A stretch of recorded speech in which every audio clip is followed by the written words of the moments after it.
बंदी छोड़ सतगुरु रामपाल जी परमेश्वर जी की जय हो। परमपिता परमात्मा सारी सृष्टि के रचनहार, कुल मालिक, असंख्य ब्रह्मांडों के स्वामी, जगत गुरु, तीनों लोकों में प्रवेश करके सबका भरण पोषण करने वाले, राजाधिराज, आत्माधार, नाथों के नाथ, देवों के देव महादेव, सर्वेश्वर महेश्वर, मृत्युंजय, अजरो अमर, आदि अनादि, सनातनी प्रभु, जगत पिता जगदीश्वर, श्री श्री 1008 की उपाधि के वास्तविक अधिकारी, अकाल मूरत सौद स्वरूपी राम वासुदेव, सर्वगतम ब्रह्म, परम पूज्य, प्रथम पूज्य, परम संत, परम पुरुष, परम धनी, परम दयालु, सत्य कबीर, हक्का कबीर, अल्लाहु कबीर, अल्लाहु अकबर, बाखबर, अल्लाह ताला, जगत के तारणहार, जगत के मुक्तिदाता, जगत के जगन्नाथ, हारे के सहारे, हिंदुओं के राम, मुसलमानों के अल्लाह, सिखों के वाहिगुरु, ईसाइयों के मसीह, दया के सागर दयानिधि, करुणा के सागर करुणानिधि, स्वयंभू परिभू, संकट मोचन, कष्ट हरण, मंगल करण, दुख भंजन, अविगत कबीर, निर्विकार निर्विषम परमात्मा, अलय अलेख सतगुरु, आदि अनादि सतगुरु, असली मर्यादा पुरुषोत्तम, असली राम, असली कृष्ण, असली घनश्याम, असली मुरारी, राजाओं के राजा, महाराजाओं के महाराजा, शहंशाहों के शहंशाह, सम्राटों के सम्राट, भगवानों के भगवान, अल्लाहों के अल्लाह, प्रभुओं के प्रभु, मसीहाओं के मसीह, सच्चे वाहिगुरु, बाबाओं के बाबा, पीरों के पीर, सेठों के सेठ, जगत सेठ, सावड़सा सेठ, सर्वगुण संपन्न, अनंत कोटि कलाओं के स्वामी, अनंत कोटि ब्रह्मांडों के नायक, योगियों में महायोगी, ध्यानियों में महाध्यानी, सिद्धों में परम सिद्ध, ज्ञानियों में तत्व ज्ञानी, ब्रह्म ज्ञानी, महाज्ञानी, परम ज्ञानी, सर्वश्रेष्ठ ज्ञानी, विज्ञानी, युवा कबीर, समर्थ कबीर, असमवात, अमित ओझा, सच्चे रहनुमा, करीम अल्लाह, सुभान अल्लाह, दुनिया के अंतिम पैगंबर, 8 सितंबर 1951 से गांव धनाना, जिला सोनीपत, हरियाणा, भारतवर्ष की पावन भूमि पे प्रकट रियल कल की भगवान श्री नारायण साकार हरि, श्री बाबा साहेब नूर अनंत परमात्मा, संत श्रोमणी सतगुरु रामपाल जी परमेश्वर जी के चरण कमल में साध संगति से जुड़े हुए देश विदेश से आप और हम सभी सत्सेवक भाई बहनों का अनंत कोटि दंडवत प्रणाम।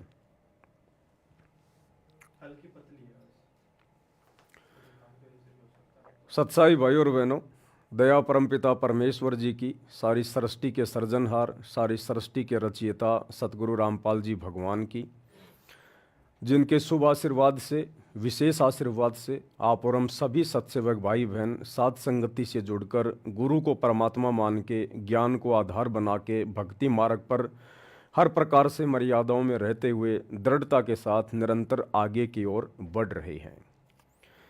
भाई और बहनों, थोड़ा सा आवाज़ को लेकर बता दीजिएगा। जो भाई बहन लाइव जुड़े हैं, दास की आवाज़ को लेकर अगर आवाज़ में कोई प्रॉब्लम हो, कोई दिक्कत हो तो आप जी एक बार बता दीजिएगा। अगर सही आ रही है तो ठीक है, एक बार कोई भी भाई बहन कमेंट्स कर दो एक बार बस।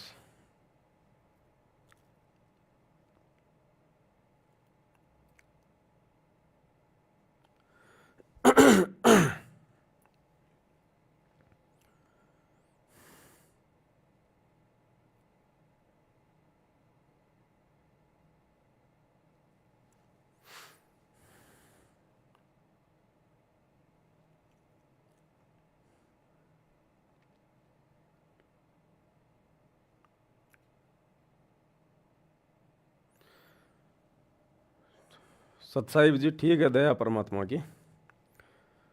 वैसे सही है सब कुछ, लेकिन मैं हल्की सी पतली है वो थोड़ी सी। सतसाई भाई और बहनों, बंदी छोड़ सतगुरु रामपाल जी भगवान की जय हो। भाई और बहनों, आप और हम वर्तमान में जिस दौर से गुजर रहे हैं, ये कोई सामान्य दौर नहीं है। दुनिया की नज़रों में उनकी दैनिक जो क्रिया होती है बस वही है, उसके अलावा उन्हें आगे पीछे का कुछ नहीं पता है।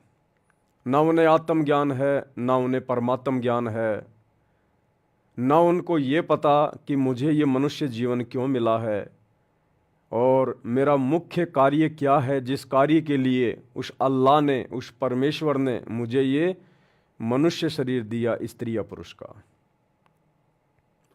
लेकिन आप और हम चंद आत्माओं के ऊपर, जितनी भी आत्माएं वर्तमान में सतगुरु रामपाल जी परमेश्वर जी से जुड़ी हुई हैं, उनके शिष्य हैं, उनकी शिष्या हैं, आप और हमारा ये सौभाग्य है।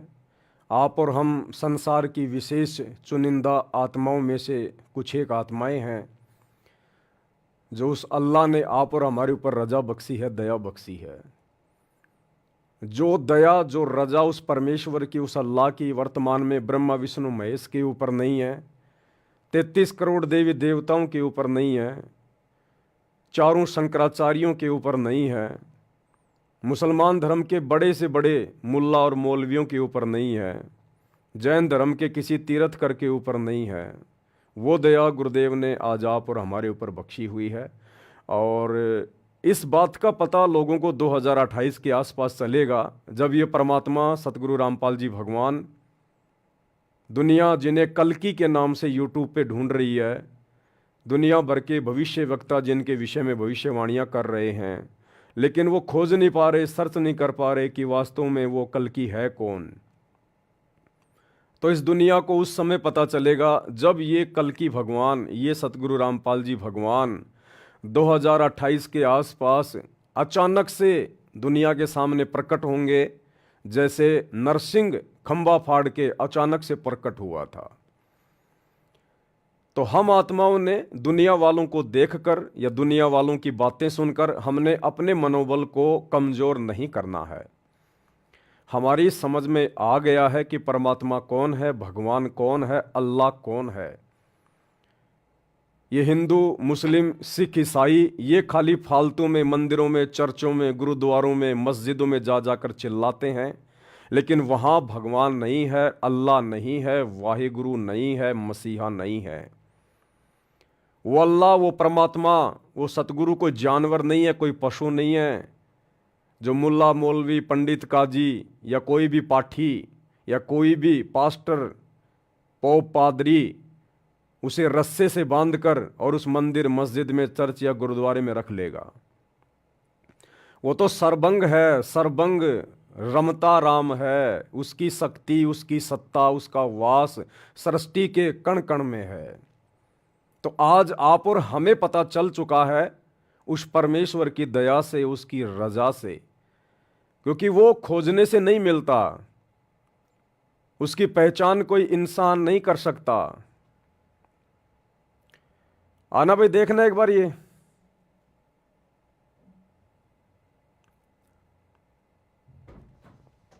हाँ, इसमें से गायब हो गई फोटो। बोल रहा हूँ किसी का क्या बता रहा था, मुझे नहीं रहा।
किसको दबा दो? उसको अभी एक बार क्लिक कर दो, मैं आऊँगा नहीं तो फिर उसमें दिखेगा। हाँ हाँ।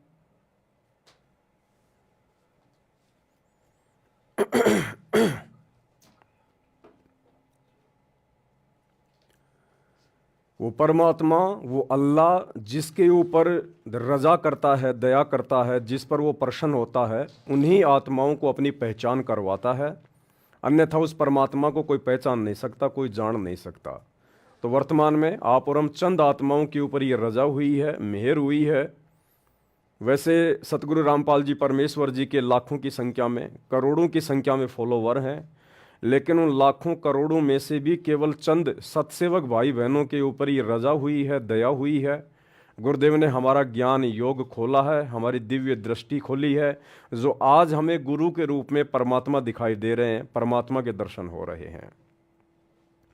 तो भाई और बहनों, इस रजा को हम सभी भाई बहन इसी प्रकार से बरकरार रखें, और ये रजा बरकरार रहेगी गुरुदेव की मर्यादाओं में रहकर आजीवन उनकी सतभक्ति करते रहने से। अगर आपने मर्यादा तोड़ दी तो भले आप कितनी भक्ति कर लो, कितना आप जी कुछ भी अपने मन में श्रद्धा लगा के बैठे रहो, परमात्मा यानी गुरुदेव हमारे निकट भी नहीं है। हमारी वो बात नहीं बनेगी जिस मोक्ष के लिए हम दिन रात प्रयत्न कर रहे हैं, इतना संघर्ष कर रहे हैं। तो भक्ति हमारे लिए सबसे पहला काम है, सबसे पहला काम। हम कुछ भी करें, लेकिन हमने दो तीन चीज़ों का विशेष तौर पर ध्यान रखना होगा अगर अपने अल्लाह को प्रसन्न करना है तो। सबसे पहले उनके द्वारा हमें जो भक्ति क्रिया करने को दे दी गई है, पांचों यज्ञ, वो पांचों यज्ञ हमने नियमित करने हैं। 5 यज्ञ कौन कौन से बताए गुरुदेव भगवान ने? ज्ञान यज्ञ और ध्यान यज्ञ। ज्ञान यज्ञ क्या है? गुरुदेव के द्वारा जो सत्संग कर दिए गए हैं, प्रतिदिन उनके सत्संगों को सुनना ज्ञान यज्ञ। सत्संगों को ध्यान से सुनना ध्यान यज्ञ। गुरुदेव ने हमें जो तीनों समय की संध्या आरती दी है, जो त्रिकाल संध्या दी है, तीनों समय की आरतियां करना, विधि विधान से करना, यह है ज्ञान यज्ञ। और आरतियों को ध्यान देकर करना, वाणियां क्या कह रही हैं, अपने भटके हुए मन को रोककर तीनों समय की आरती करना, वो ध्यान यज्ञ। गुरुदेव ने हमें जो सतभक्ति मंत्र दिए हैं जाप करने के लिए, उन मंत्रों के ऊपर ध्यान लगा के जो विधि बताई है सुरति नृत्य मन और पवन से, उस विधि से मंत्रों का जाप करना ज्ञान यज्ञ और ध्यान यज्ञ में आता है। परमेश्वर की महिमा करना ज्ञान यज्ञ और ध्यान यज्ञ में आता है। तीसरा यज्ञ है हवन यज्ञ। यानी हमने अपने घरों में जो जो उपदेशी हैं, उन्होंने देसी घी का दीपक जलाना होता है। खड़ी बत्ती वाला देसी घी का दीपक उन भक्तों ने अपने घर पर जलाना है। और कोशिश करें, परमात्मा दया करें, 24 घंटे हमारे घरों में दीपक जलना चाहिए। 24 घंटे कोशिश कीजिएगा, अपने और जो खर्चे हैं उनको सीमित कीजिएगा, और कोशिश करें परमात्मा का दीपक 24 घंटे देसी घी का खड़ी बत्ती वाला हमारे घर में जलना चाहिए। और चौथी यज्ञ है दंडवत, यानी अपने गुरुदेव भगवान को दंडवत प्रणाम करना। दंडवत प्रणाम करने की भी गुरुदेव ने विधि बताई है। यदि आप आधीनी के साथ, आपके अंदर दासातन होना चाहिए, दास भाव होना चाहिए, और वो दिखावटी दास भाव नहीं चलेगा, दिखावटी आधीनी वाला भाव नहीं चलेगा। ये परमात्मा है, अंतर्यामी है, हम इसके सामने औपचारिकता नहीं कर सकते, ये हमारे हृदय में बैठा हुआ है। हम बाहर मार्केट में जहाँ भी काम धंधा करते हैं, जो भी अपना बिजनेस व्यवसाय करते हैं, वहाँ तो बार बार हम चिल्लाते हैं, लेबर के ऊपर चिल्लाते हैं, छोटी छोटी बातों के ऊपर मनमुटाव करते हैं, ऊंची आवाज़ में बातें करते हैं, 2 मिनट में हम गुस्सा हो जाते हैं, और जब घर पे आते हैं सुबह शाम तो हाथ जोड़ के गर्दन नीची करके दंडवत प्रणाम करते हैं। तो वो दंडवत प्रणाम परमात्मा स्वीकार नहीं करेगा। गुरुदेव ने बताया जो पतिव्रता स्त्री होती है, वो चाहे अपने घर पे रहे, चाहे घर से बाहर रहे, उसका आचार विचार व्यवहार बोलना चलना एक जैसा होना चाहिए।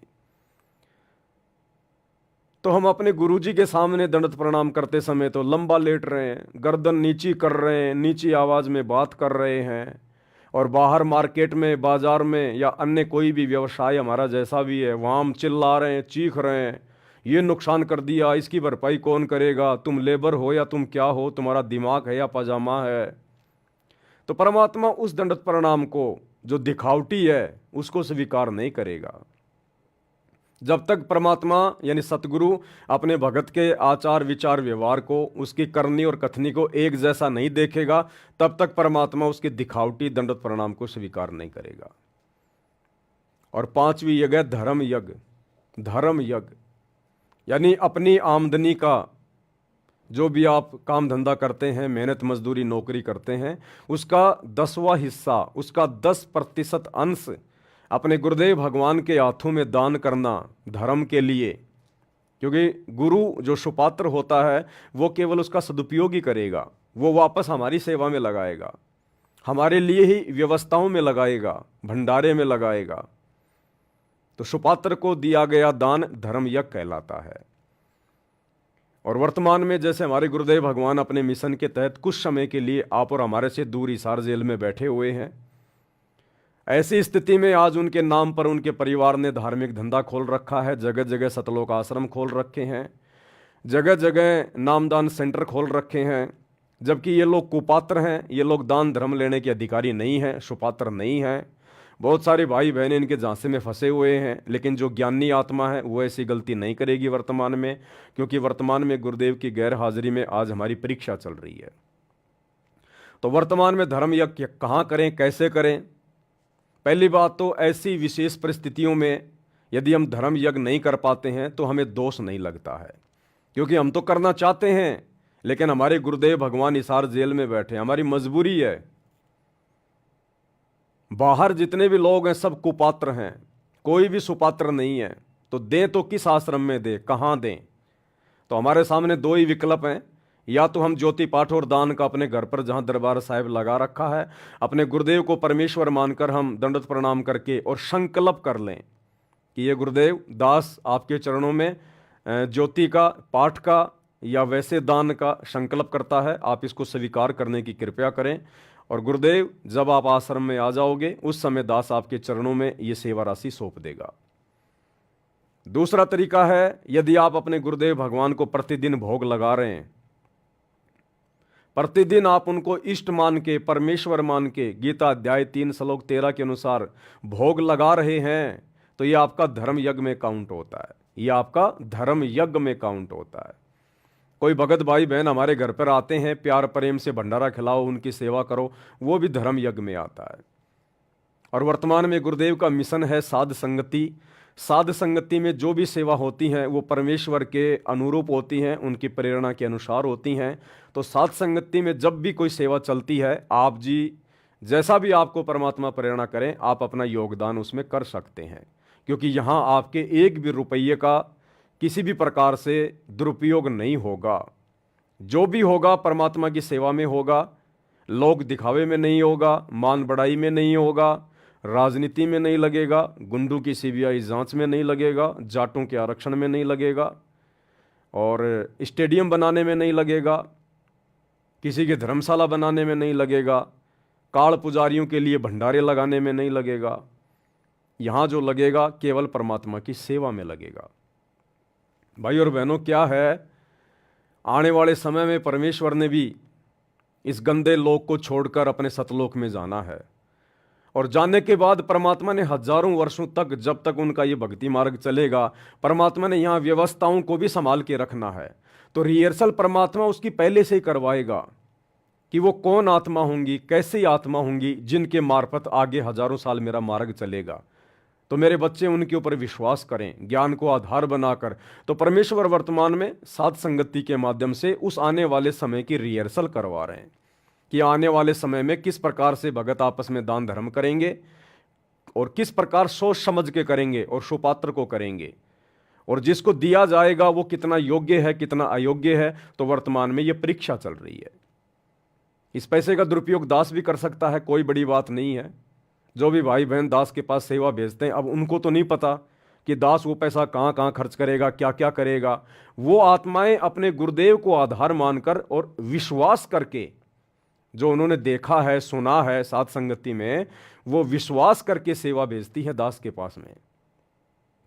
अब दास यदि निकम्मापन कर दे गुरुदेव के बेटा बेटी भाई बंधु रिश्तेदारों की तरह, इन आश्रम वालों की तरह, तो मेरे एक के कारण कितनी हजारों आत्माएं परमात्मा की दोषी हो जाएंगी।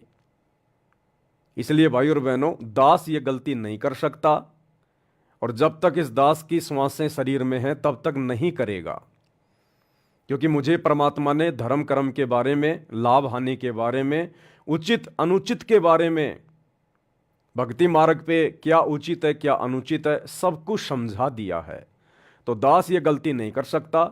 और जिस आत्मा को अपने आत्म कल्याण की चिंता हो जाएगी, जिस आत्मा को सतगुरु का ये भक्ति मार्ग अच्छे से समझ में आ जाएगा, वो आत्मा तो फिर वैसे भी गलती नहीं करेगी। वो चाहे कितने भगत हो, कैसा ही भगत हो, कोई भी भगत हो, जिसको एक बार इस काललोक के दुखों के विषय में पता चल गया, जानकारी हो गई, और सतगुरु कितनी अनमोल वस्तु है, कितनी बेशकीमती वस्तु है, ये अल्लाहु अकबर अल्लाहु कबीर युगों बाद में धरती पे उतरा है, जिसको इस बात की जानकारी हो गई, वो आत्मा फिर गलती नहीं कर सकती। वो चाहे पवन दास हो या चाहे मेरे जैसे लाखों करोड़ों भाई बहन हो। तो आने वाले समय में किस प्रकार से परमेश्वर की व्यवस्थाएं चलेंगी, आज हिसार जेल में बैठ के परमात्मा उन सब की रिहर्सल देख रहा है। तो ये पांचों यज्ञ हमने नियमित रूप से करनी है। उसके बाद गुरुदेव भगवान के जो नियम हैं, जो मर्यादाएं हैं, हमने उनका प्रत्येक का अनुसरण करना है, फॉलो करना है। एक भी मर्यादा ना टूट जाए गुरुदेव भगवान की। हमारी छोटी सी किसी भी कमजोरी के कारण हमारे गुरुदेव को जरा सा भी कष्ट ना पहुंचे, हमने इस बात का भी पल पल ध्यान रखना है। तो भाई और बहनों, ये जो विशेष दया, विशेष मेहर इस पूरे विश्व में, पूरी कायनात में, पूरी सृष्टि में, जो वर्तमान में उस कल की भगवान ने, अल्लाहु कबीर ने, भगवानों के भगवान ने, सतगुरु रामपाल जी परमात्मा ने जो बख्शी हुई है, केवल हम चंद सत्सेवक भाई बहनों के ऊपर बख्शी हुई है। तो आप और हमारा भी फर्ज बनता है, कर्तव्य बनता है कि हम अपने गुरुदेव भगवान की उम्मीदों को ना तोड़ें। अगर गुरुदेव ने हमारे ऊपर विश्वास किया है इस पूरी सृष्टि में, तो हम उनके विश्वास के ऊपर खरे उतरें। तो इसी कड़ी में आगे कुछ बातें हैं जो आप भाई बहनों के साथ में शेयर करनी है। परमात्मा ने कुछ संदेशे दिए हैं, दास ने ज्ञान आधार से उन संदेशों के ऊपर विचार किया, तो मुझे लगा कि वास्तव में ये संदेशा परमेश्वर की तरफ से है और ये सभी भाई बहनों तक पहुंचना चाहिए।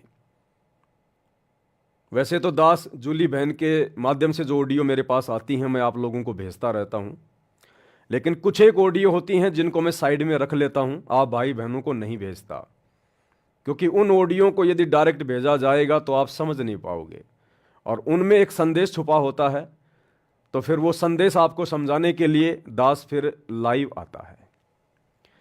तो भाई और बहनों, वर्तमान में दंडवत प्रणाम को लेकर गुरुदेव भगवान ने कुछ आदेश दिए हैं परमात्मा ने, और ये बिल्कुल सत्य बात है। अब हमने प्रत्येक क्रिया को करते समय अपने गुरुदेव को परमात्मा मानकर, परमात्मा समझकर करनी होगी। दंडवत तो सभी भाई बहन करते हैं, आश्रमों से जुड़े भाई बहन भी दंडवत प्रणाम कर रहे हैं, सत्सेवक भाई बहन भी दंडवत प्रणाम कर रहे हैं। सत्सेवक भाई बहन जो दंडवत प्रणाम करते हैं वो विधि विधान अनुसार करते हैं, लेकिन इसके बावजूद हमें और बहुत सारी बातें उसमें ऐड करनी है जो हमारे भाव को बढ़ाएंगी, हमारी श्रद्धा को बढ़ाएंगी। क्योंकि दंडवत प्रणाम शांति से किया जाता है। दंडवत प्रणाम कोई चलते फिरते करने की चीज नहीं है। हम जिनको दंडवत प्रणाम कर रहे हैं वो कोई आम वस्तु नहीं है, कोई सामान्य संत या व्यक्ति नहीं है, कोई तीन लोक का भगवान नहीं है। तो दंडवत प्रणाम करते समय हमने कितनी स्थिरता, कितना धैर्य, कितना ठहराव, कितनी शांति अपने अंदर लेकर आनी पड़ेगी। दरबार में गए, दंडवत प्रणाम किया, दिमाग में क्या चल रहा है फटाफट, अब बस किया दंडवत प्रणाम, उठ गए और चले गए। अब ये नहीं चलेगा।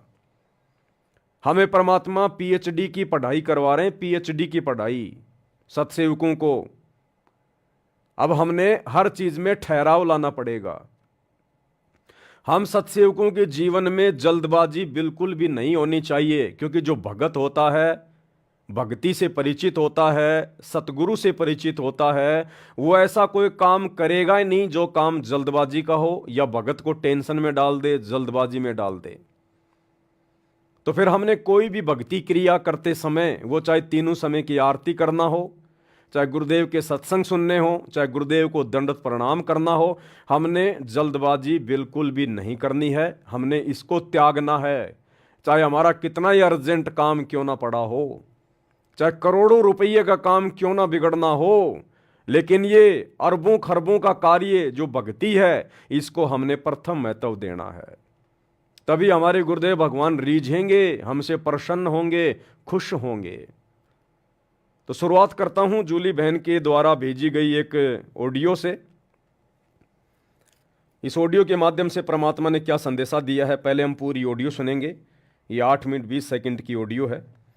उसके बाद परमात्मा दया करेंगे, जहां जहां आवश्यकता होगी दास सभी भगत भाई बहनों को बताएगा कि परमेश्वर की ओर से क्या आदेश है। और देखो, आप सभी भाई बहन जो भी हैं साथ संगति से जुड़े हुए हैं, वैसे तो आप लोग सभी ज्ञानी हो, विद्वान हो, परमात्मा ने सबको हंस बना दिया है।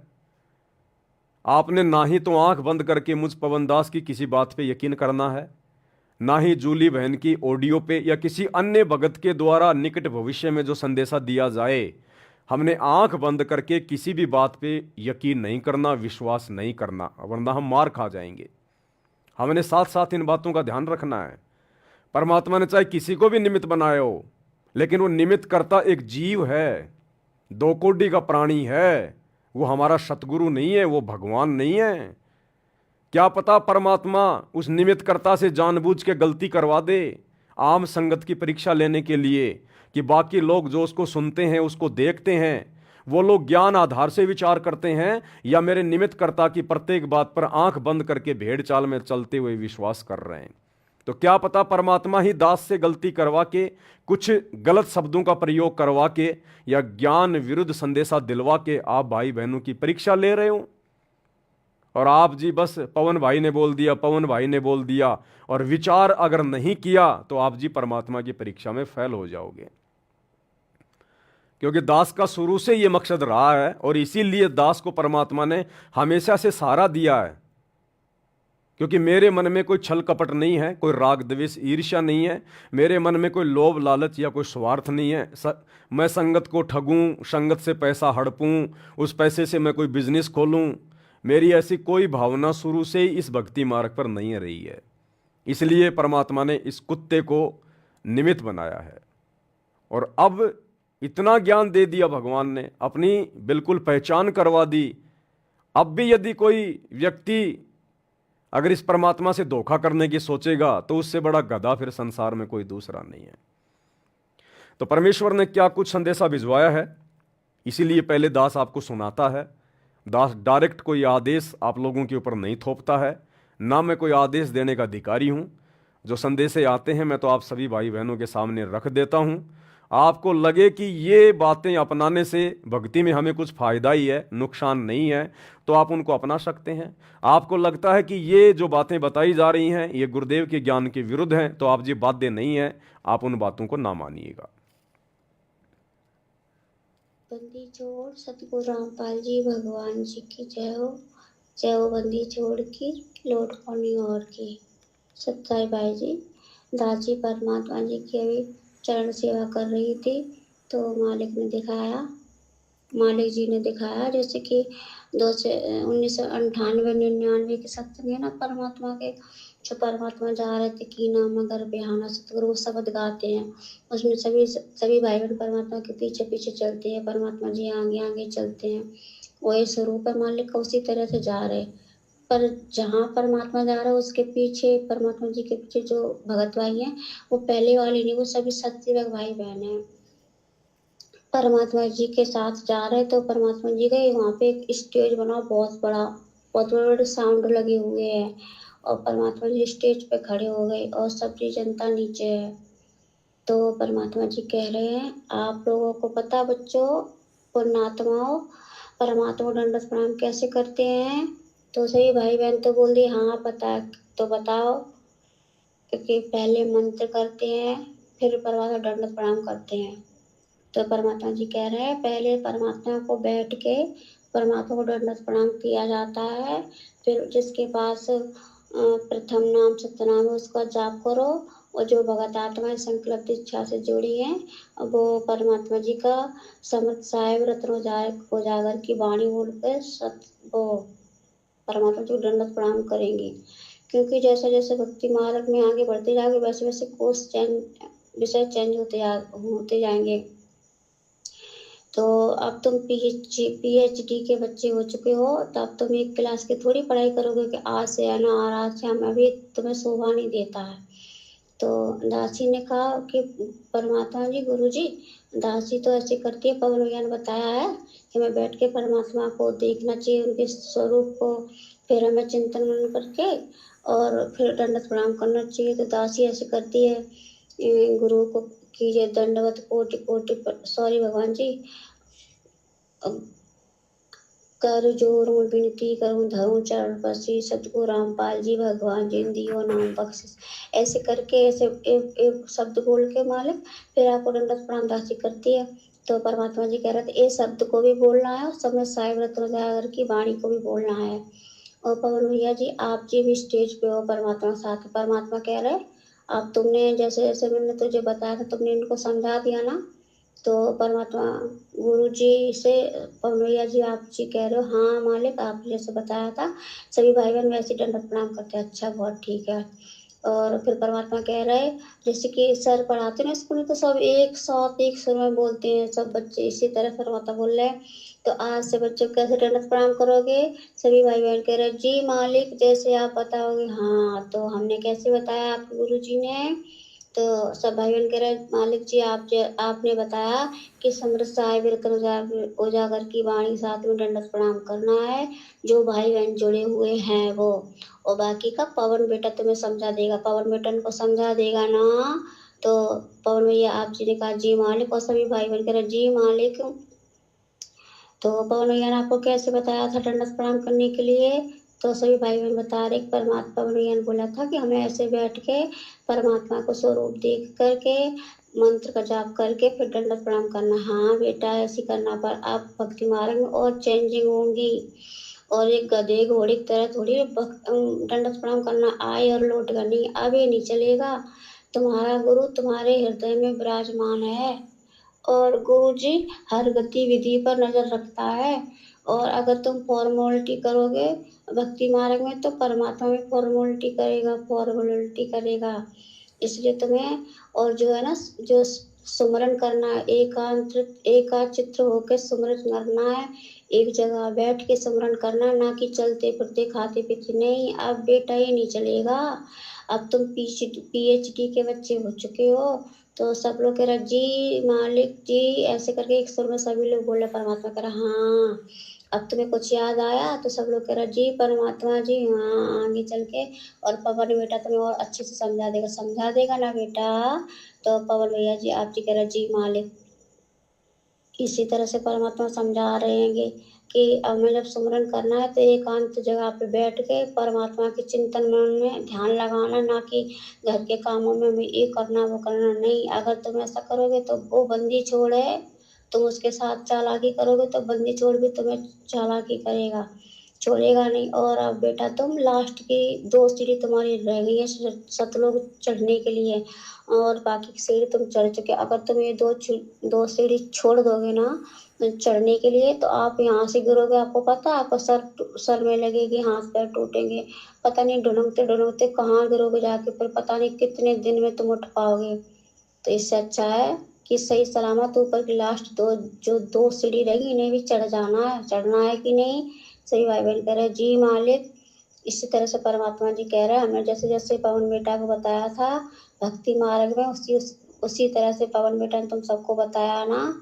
तो सभी भाई बहन कह रहे जी मालिक, हाँ आप तुम बहुत होशियार होते जा रहे हो और फॉर्मेलिटी बिल्कुल भी नहीं चलेगी भक्ति मार्ग में। अब सब नियम कायदे जैसे जैसे भगत आगे बढ़ेंगे उनके चेंज होते जाएंगे। तो पवन भैया आप जैसे परमात्मा कह रहे हैं बेटा इनको अच्छे से और समझा देना। आपके जो भाई बहन है ना बहुत भोले हैं, कुछ तो समझ जाएंगे और कुछ नहीं समझ पाएंगे। आपको पता है ना आपका गुरु जी क्या है, आपका गुरु जी संदेशा कुछ देता है, बताना कुछ चाहता है शॉर्ट में, आप जानते हो ना। तो पवन भैया जी आप जी कह रहे जी मालिक, सर झुका के जी मालिक, अच्छे से इनको समझा देना ताकि ये भक्ति मार्ग को त्रुटि ना करें। और परमात्मा जी इसी तरह से कह रहे बेटा भक्ति मार्ग में तुम्हें दृढ़ता के साथ में आगे बढ़ना है, बिल्कुल भी किसी के देखने में बहकाव में नहीं आना है। समय अब बीतता जा रहा है और तुम्हें जल्दी जल्दी भक्ति मार्ग में आगे बढ़ना है। तो सभी भाई बहन कह रहे हैं हाँ परमात्मा आपकी दया रहेगी, दया करना परमात्मा। तो परमात्मा कह रहे दया करेंगे। देखो अगर तुम्हारा गुरु दुनिया की नज़र में तुम्हारा गुरु जेल में है, पर हकीकत में तो तुम्हें पता है तुम्हारा गुरु तुम्हारे हृदय में विराजमान है। अगर तुम्हारा गुरु तुम्हारे हृदय में विराजमान नहीं हो तो एक काल तुम्हें कच्चा चबा जाए, कच्चा खा जाए, एक पल के लिए तुम्हें नहीं छोड़े। तुम्हारा गुरु एक क्षण के लिए तुम्हें नहीं छोड़ता। जैसे गौ अपने बच्चे पे नजर रखती है, इसी तरह गुरु तुम्हारा तुम पे नजर रखता है और हृदय में निवास करता है। और हृदय में परमात्मा निवास करता है, वहाँ पे बैठ के सब गतिविधि पर ध्यान देता है। चालाकी बिल्कुल भी नहीं चलेगी, दिखावा भक्ति मार्ग में बिल्कुल भी नहीं चलेगा। इसी तरह परमात्मा ये सब बता रहे हैं और आपको समझा रहे हैं कि बेटा इन्हें अच्छे से समझा देना।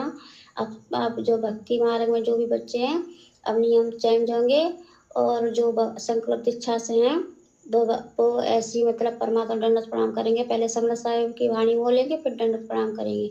उससे पहले तो मतलब जो बोलते हैं ना कर जोरों विनती करूं धरूं चरण पर शीश, ये वाणी भी बोलनी है, उसके बाद समरस साई वाली भी बोलनी है। और इस वाणी को पवन बेटा और अच्छे से तुम सबको समझा देगा। इसी तरह से परमात्मा कह के और सबको आशीर्वाद दे के और फिर परमात्मा जी चले गए। और आप जी ने फिर वो मतलब ले ली किताब सी, उसमें आप मतलब सबके नंबर ऐड कर रहे हो, तो लिख रहे हो किस किस को समझाना है किस किस को नहीं। बस इतना ही परमात्मा जी ने दिखाया है। बंदी छोड़ सतगुरु रामपाल जी भगवान जी की जय हो। सत्साई भाई और बहनों, संदेशा आप सभी ने सुन लिया है। संदेशा परमात्मा की तरफ से है, क्योंकि दास भी ऐसा वैसा कोई संदेशा आप जियों को नहीं देगा जो हमारे किसी मतलब का ना हो। अब ये क्या है भाई और बहनों, परमात्मा चाहते हैं कि जो आत्माएं चुन ली गई हैं, जिन आत्माओं को सेलेक्ट कर लिया गया है सतलोक के लिए साथ संगति से जोड़कर, आने वाला समय खराब है, विनाशकारी है, परेशानी सब पे आएगी। तो उस समय से पहले पहले आत्माओं को और अधिक चार्ज किया जाए, उनको दृढ़ किया जाए। अब आत्मा कैसे दृढ़ होगी, कैसे आत्मा चार्ज होगी? जब सतगुरु रूपी चार्जर लगेगा, सतगुरु हम पे प्रसन्न होगा, खुश होगा, मेहरबान होगा। इन बातां के पाइए कर सतगुरु नजर निहाल, राजी कर सतगुरु रूठे नू। हम लाख जन्म भक्ति कर लें, लाख मालाएं फेर लें, कितना ही दान धर्म कर दें, अगर हमारा सतगुरु हमसे प्रसन्न नहीं हुआ तो हमारी भक्ति व्यर्थ जाएगी। व्यर्थ का मतलब जो भक्ति हमने की है परमात्मा उसका प्रतिफल तो दे देगा, लेकिन मोक्ष नहीं हो पाएगा। तो हमने गुरु को प्रसन्न करना है, खुश करना है, गदगद करना है गुरुदेव भगवान को। नुक्ते ऊपर रीजे गारे करोड़ कर्म जल जाएं तुम्हारे। हमने अब नुक्ते पैदा करने पड़ेंगे, नुक्ते। और इस कलयुग की बिचली पीढ़ी में सबसे बड़ा नुक्ता केवल एक ही है।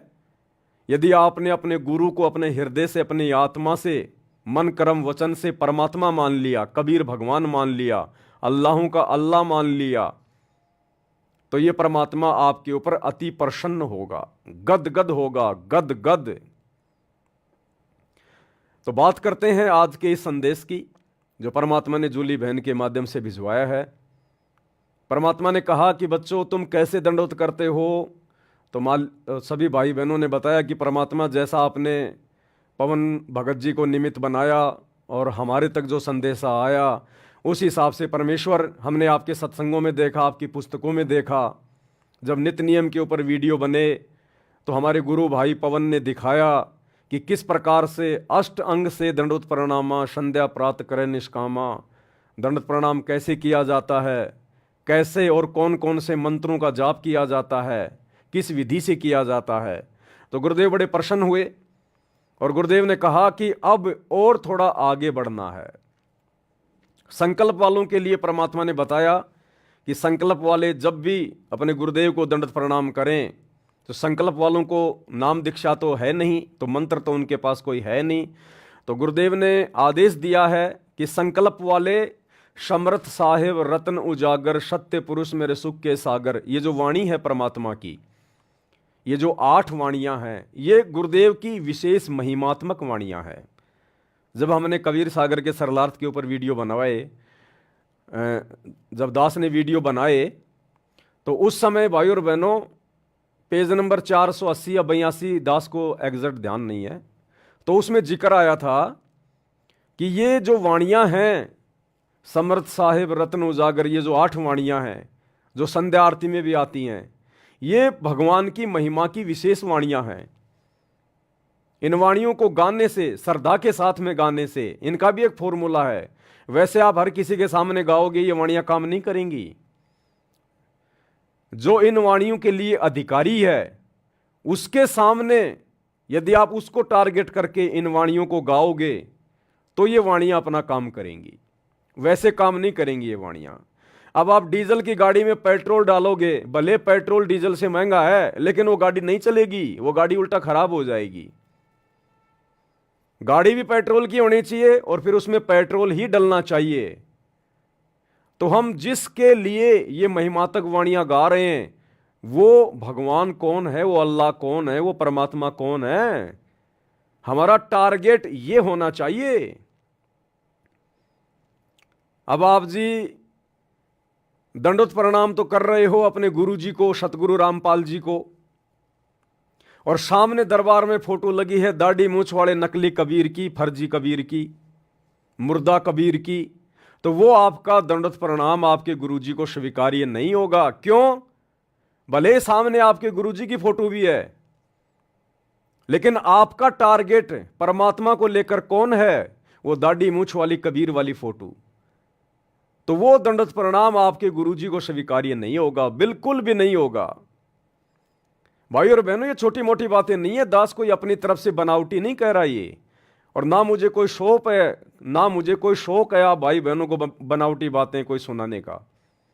सारी बातें गुरुदेव ने अपने सत्संगों में कह रखी हैं। 2014 बरवाला कांड से पहले परमात्मा ने हर प्रकार से हमारी शंकाओं का समाधान किया हुआ है, लेकिन उस समय हमारी बुद्धि ऑफ थी, हम गुरुजी को परमात्मा वाली दृष्टि से नहीं देख रहे थे, इसलिए हम उन वाणियों को समझ नहीं रहे थे, उन सत्संगों को हम समझ नहीं पाए। आज जब हमने गुरु को परमात्मा मान लिया और जिन जिन आत्माओं के सिर पे गुरुजी ने आशीर्वाद भरा हाथ रख दिया, आज उन आत्माओं को तमाम वाणियां बिल्कुल बखूबी समझ में आ रही हैं। तो जिसको दंडवत प्रणाम किया जाए हमने उसको परमात्मा मानना पड़ेगा। हम दंडवत प्रणाम कर रहे हैं अपने गुरुजी को और परमात्मा मान रहे हैं दाढ़ी मूछ वाले मुर्दा कबीर को, तो वो दंडवत प्रणाम हमारे गुरुजी को स्वीकार नहीं होगा, चाहे कितने दंडवत प्रणाम कर लो।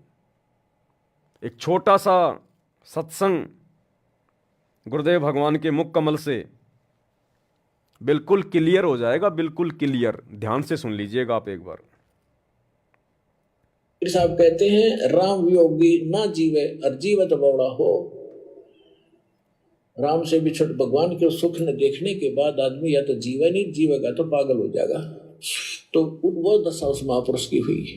तो दादू साहब जी बड़े होते गए, जो जो तब उन्होंने उस अमृतवाणी बोली, वह उनके चेलों ने लिखी गरीब दादू साहब जी के ने, और दादू जी के ग्रंथ में ये विद्यमान है वाणी। अब दादू जी क्या बताते हैं, थोड़ी सी महिमा परमात्मा की दादू जी के शब्दों से सुनाते हैं। ध्यान से। परमात्मा की, परमात्मा शब्द कहने से पाप कटने लग जाते हैं जीव के, लेकिन जो परमात्मा है उसको उद्देश्य बनाकर उसको परमात्मा कहा जाए, लेकिन जो परमात्मा है उसको उद्देश्य बनाकर उसको परमात्मा कहा जाए, लेकिन जो परमात्मा है उसको उद्देश्य बनाकर उसको परमात्मा कहा जाए। अब जैसे हम क्या कह रहे हैं गुरुजी? गुरुदेव भगवान कह रहे कि परमात्मा शब्द कहने मात्र से जीव के पाप कटने शुरू हो जाते हैं, परमात्मा कहने मात्र से। लेकिन वो पाप कटेंगे किसको? वो पाप कटेंगे कैसे? कटेंगे वो किसके पाप है? आप सामने कोई पत्थर की मूर्ति रख के परमात्मा परमात्मा करोगे, मुंह से बोलोगे, पाप नहीं कटेंगे। आप जो अपने मुख से परमात्मा शब्द कह रहे हो, भगवान शब्द कह रहे हो, ये कबीर शब्द कह रहे हो, तो सामने वो कबीर होना चाहिए। आप प्रार्थना कर रहे हो अपने गुरुजी से, सतगुरु रामपाल जी से, हे गुरुजी मेरे ऊपर दुख आ गया, हे गुरुजी मेरी दया करो, हे परमात्मा दया करो। आप प्रार्थना कर रहे हो गुरुजी से, लेकिन आपके दिलो दिमाग में परमात्मा की छवि है, वो दाढ़ी मूछ वाले कबीर की, नकली फोटो, दाढ़ी मूछ वाला नकली कबीर। तो असल में आपके पाप कर्म नहीं कटेंगे। थोड़ी बहुत को राहत मिल जाएगी आपके पिछले संस्कार की, वो अलग बात है, लेकिन मोक्ष के लिए आपके पाप कर्म नहीं कटेंगे। तो गुरुदेव कह रहे हैं कि परमात्मा शब्द कहने मात्र से आपके पाप कर्म जो है वो कटने शुरू हो जाएंगे, लेकिन सामने उसको टारगेट करके परमात्मा कहा जाए जिसको आप जी समझ रहे हैं। आप जो परमात्मा शब्द जिसके लिए प्रयोग जो कर रहे हैं ना, वो वास्तव में परमात्मा होना चाहिए। वैसे परमात्मा कहने से बात नहीं बनेगी। गुरुजी से कितनी प्रार्थना कर लो, कितनी मिन्नतें कर लो, बंदी छोड़, हे बंदी छोड़ गुरुजी, मेरे गुरुजी बंदी छोड़, मेरे गुरुजी कबीर भगवान। और यदि आपने अपने गुरु के अलावा किसी और को कबीर भगवान मान रखा है, तो भले आप अपने गुरुजी को कितना ही बंदी छोड़ कह लो, कितना ही कबीर जी कह लो, कितनी महिमा कर लो, आपका वो टारगेट पूरा नहीं होगा, आपके पाप कर्म नहीं कटेंगे, मोक्ष वाली बात नहीं बनेगी। क्या कह रहे हैं गुरुदेव, एक बार फिर से थोड़ा ध्यान से सुन लीजिएगा। तो साहिब जी के न और दादू जी के ग्रंथ में ये विद्यमान है वाणी। अब दादू जी क्या बताते हैं, थोड़ी सी महिमा परमात्मा की दादू जी के शब्दों से सुनाते हैं। परमात्मा की परमात्मा शब्द कहने से पाप कटने लग जाते हैं जीव के, लेकिन जो परमात्मा है उसको उद्देश्य बनाकर उसको परमात्मा कहा जाए, लेकिन जो परमात्मा है उसको उद्देश्य बनाकर उसको परमात्मा कहा जाए, लेकिन जो परमात्मा है उसको उद्देश्य बनाकर उसको परमात्मा कहा, लेकिन जो परमात्मा है उसको उद्देश्य बनाकर, टारगेट बनाकर उसको परमात्मा कहा जाए, तब हमारे पाप कर्म कटेंगे। तो हम तो 90% भाई बहन जो सतलोक आश्रमों से जुड़े हैं, हमारा जो टारगेट है, हमारा जो उद्देश्य है परमात्मा वाला, वो तो दाढ़ी मूछ वाले नकली कबीर का है। हम तो उस दाढ़ी मूछ वाले नकली कबीर को कबीर भगवान समझ रहे हैं, कबीर परमात्मा समझ रहे हैं, तो हमारे पाप कर्म नहीं कटेंगे। तो ये दया भी साथ संगति से जुड़े हुए सत्सेवक भाई बहनों के ऊपर हुई है कि हमने अपने गुरुजी को ही कबीर भगवान मान लिया, कबीर परमात्मा मान लिया, तब जाकर हमारे पाप कर्म कटे हैं। अरे हमारे पाप कर्म कटे हैं तभी तो हमें गुरु में परमात्मा दिखाई दिया। हमारे पाप कर्म कटे हैं तभी तो आज हम निसंशय होके, दोष रहित होके और गुरु को परमात्मा मान के भक्ति कर रहे हैं। हमारे पाप कर्म कटे हैं तभी तो हमारे को ये दिव्य दृष्टि प्राप्त हुई है, हमारा ज्ञान योग खुला है कि आज हम नीर और खीर का निवेरा कर पा रहे हैं। हम देखा देखी में भेड़ चाल में नहीं चल रहे, राजनेताओं की रैलियों में धक्के नहीं खा रहे, अपने दान धर्म का दुरुपयोग कुपात्रों को देके नहीं कर रहे इन आश्रमों में गुरु की गैर हाजिरी में, क्योंकि हमने अपने गुरु को परमात्मा मान के उनके साथ परमात्मा जैसा व्यवहार किया है, भक्ति कर रहे हैं।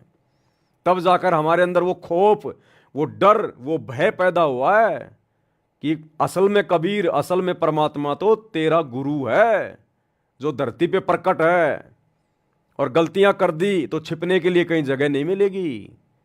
तभी तो आज इतनी बड़ी रजा हुई है। ये साध संगति मिशन आज इतने साफ सुथरे तरीके से दिन ब दिन आगे की ओर बढ़ रहा है। परमात्मा की आत्माएं निर्विकार हो रही हैं, गुरु को परमात्मा मान के सारी क्रिया कर रहे हैं। तभी तो हम काम, क्रोध, लोभ, मोह, अहंकार जैसी भयंकर महाबीमारियों से दूर हो रहे हैं।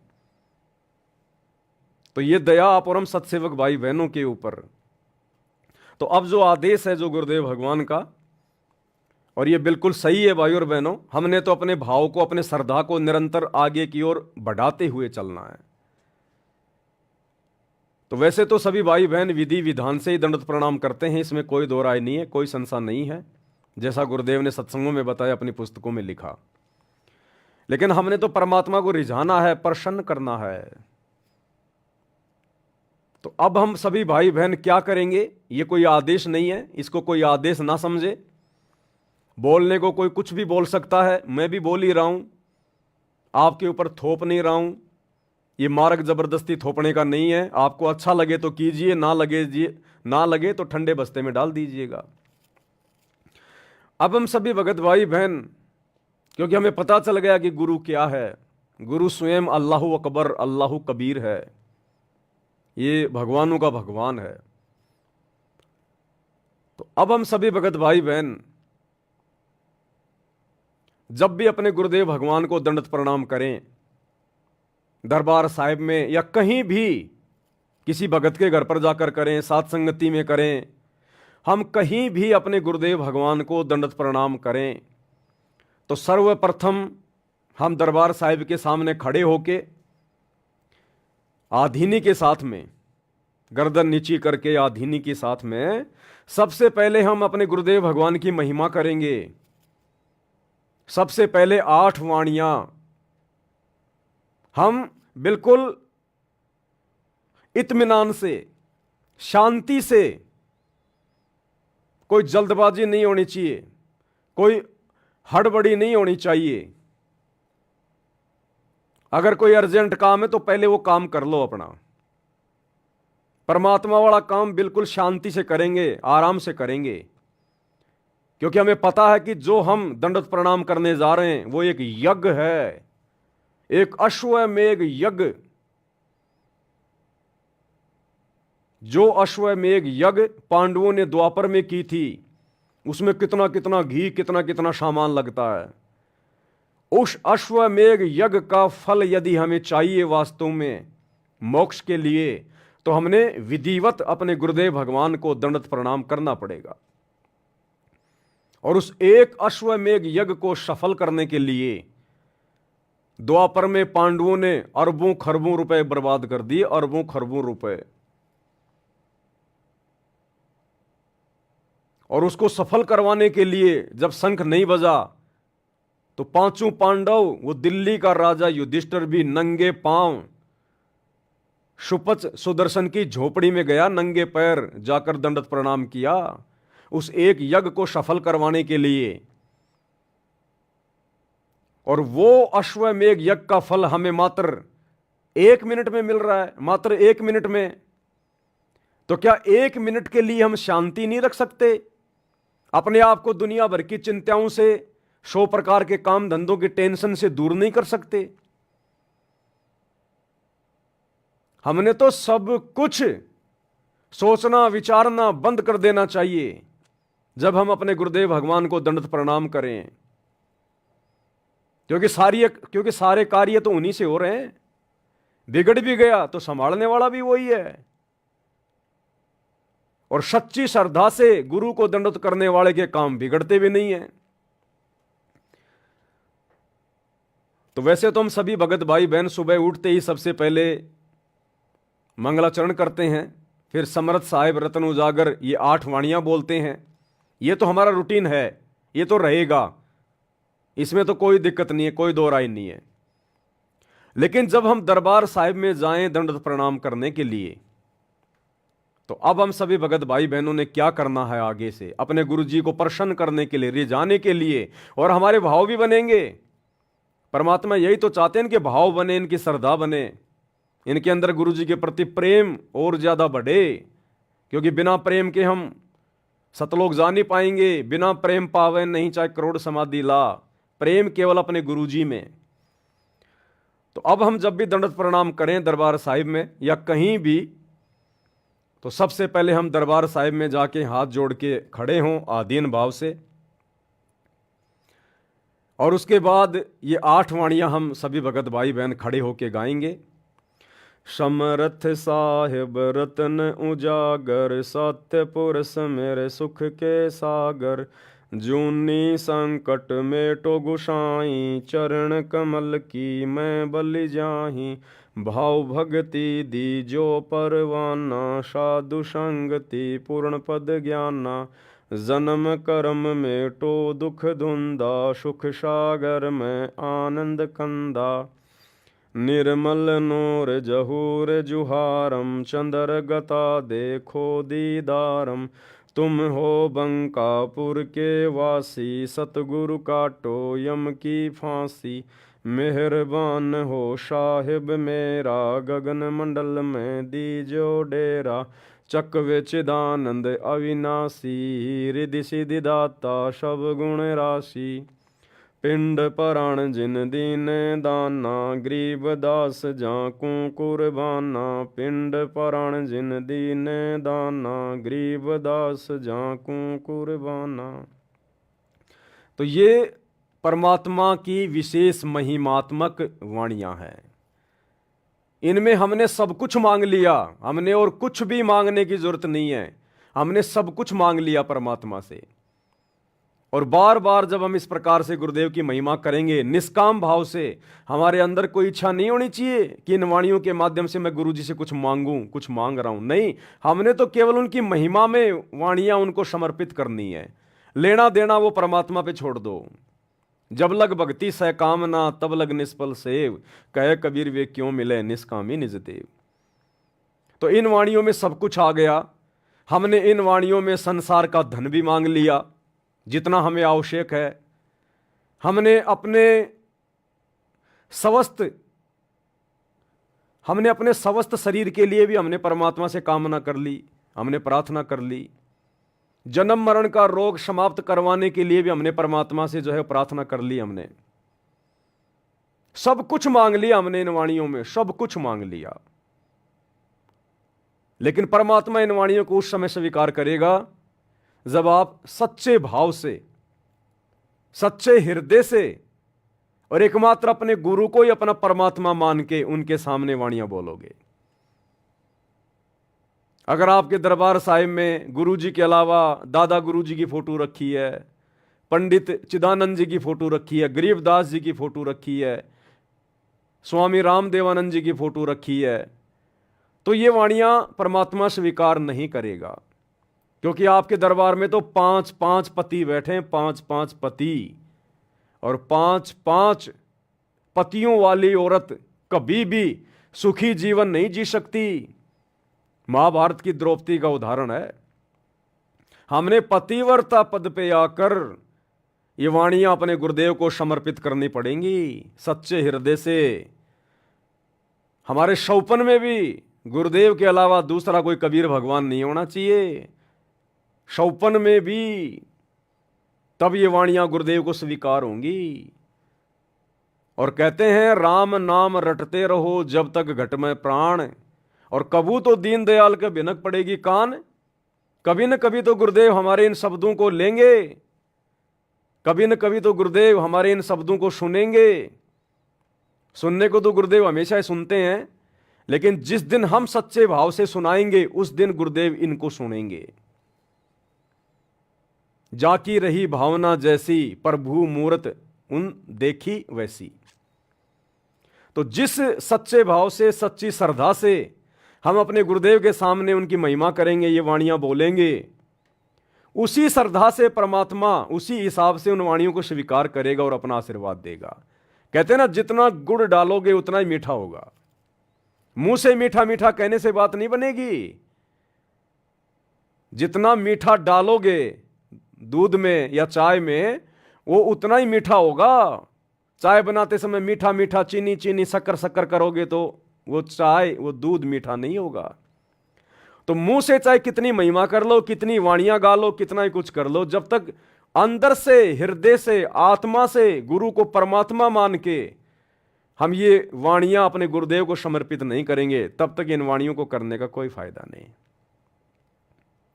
तो सबसे पहले गुरुदेव के दरबार में खड़े होके, और वाणियां हमने जल्दबाजी में नहीं बोलनी है, हड़बड़ाहट में नहीं बोलनी है, नहीं तो फिर फॉर्मेलिटी हो जाएगी, औपचारिकता हो जाएगी। एक एक शब्द हमारे दिल की गहराइयों से बाहर आना चाहिए। हो सके तो रोना आना चाहिए, अंदर से रोना।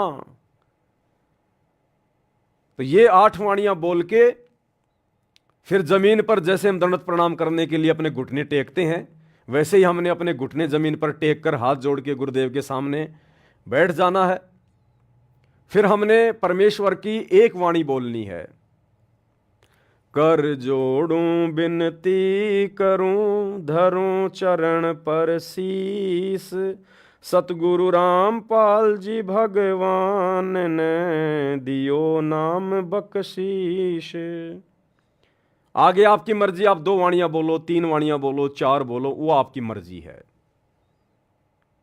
और उसके बाद वही विधि है दंडवत प्रणाम करने की। खुली आंखों से पहले गुरुदेव भगवान के दर्शन करो, फिर जो भी आपको सुमरण मिला हुआ है, जो मंत्र आपको मिला हुआ है, उस मंत्र का 1 या 2 जाप करो, फिर गुरुदेव के दर्शन करो, उसके बाद फिर दंडवत प्रणाम करो। जो संकल्प दीक्षा वाले भाई बहन हैं वो केवल खड़े खड़े परमात्मा का समर्थ साहिब रत्न उजागर ये वाणियां बोल के, और नीचे जमीन पे फिर घुटने टेक के, और कर जोड़ू विनती करूं धरूं चरण पर शीस, सतगुरु रामपाल जी परमेश्वर जी ने दियो नाम बख्शीश। खाली इतना बोल के और फिर अपने गुरुदेव भगवान को दंडवत करें। उनको नीचे बैठ के दोबारा से समर्थ साहिब बोलने की जरूरत नहीं है,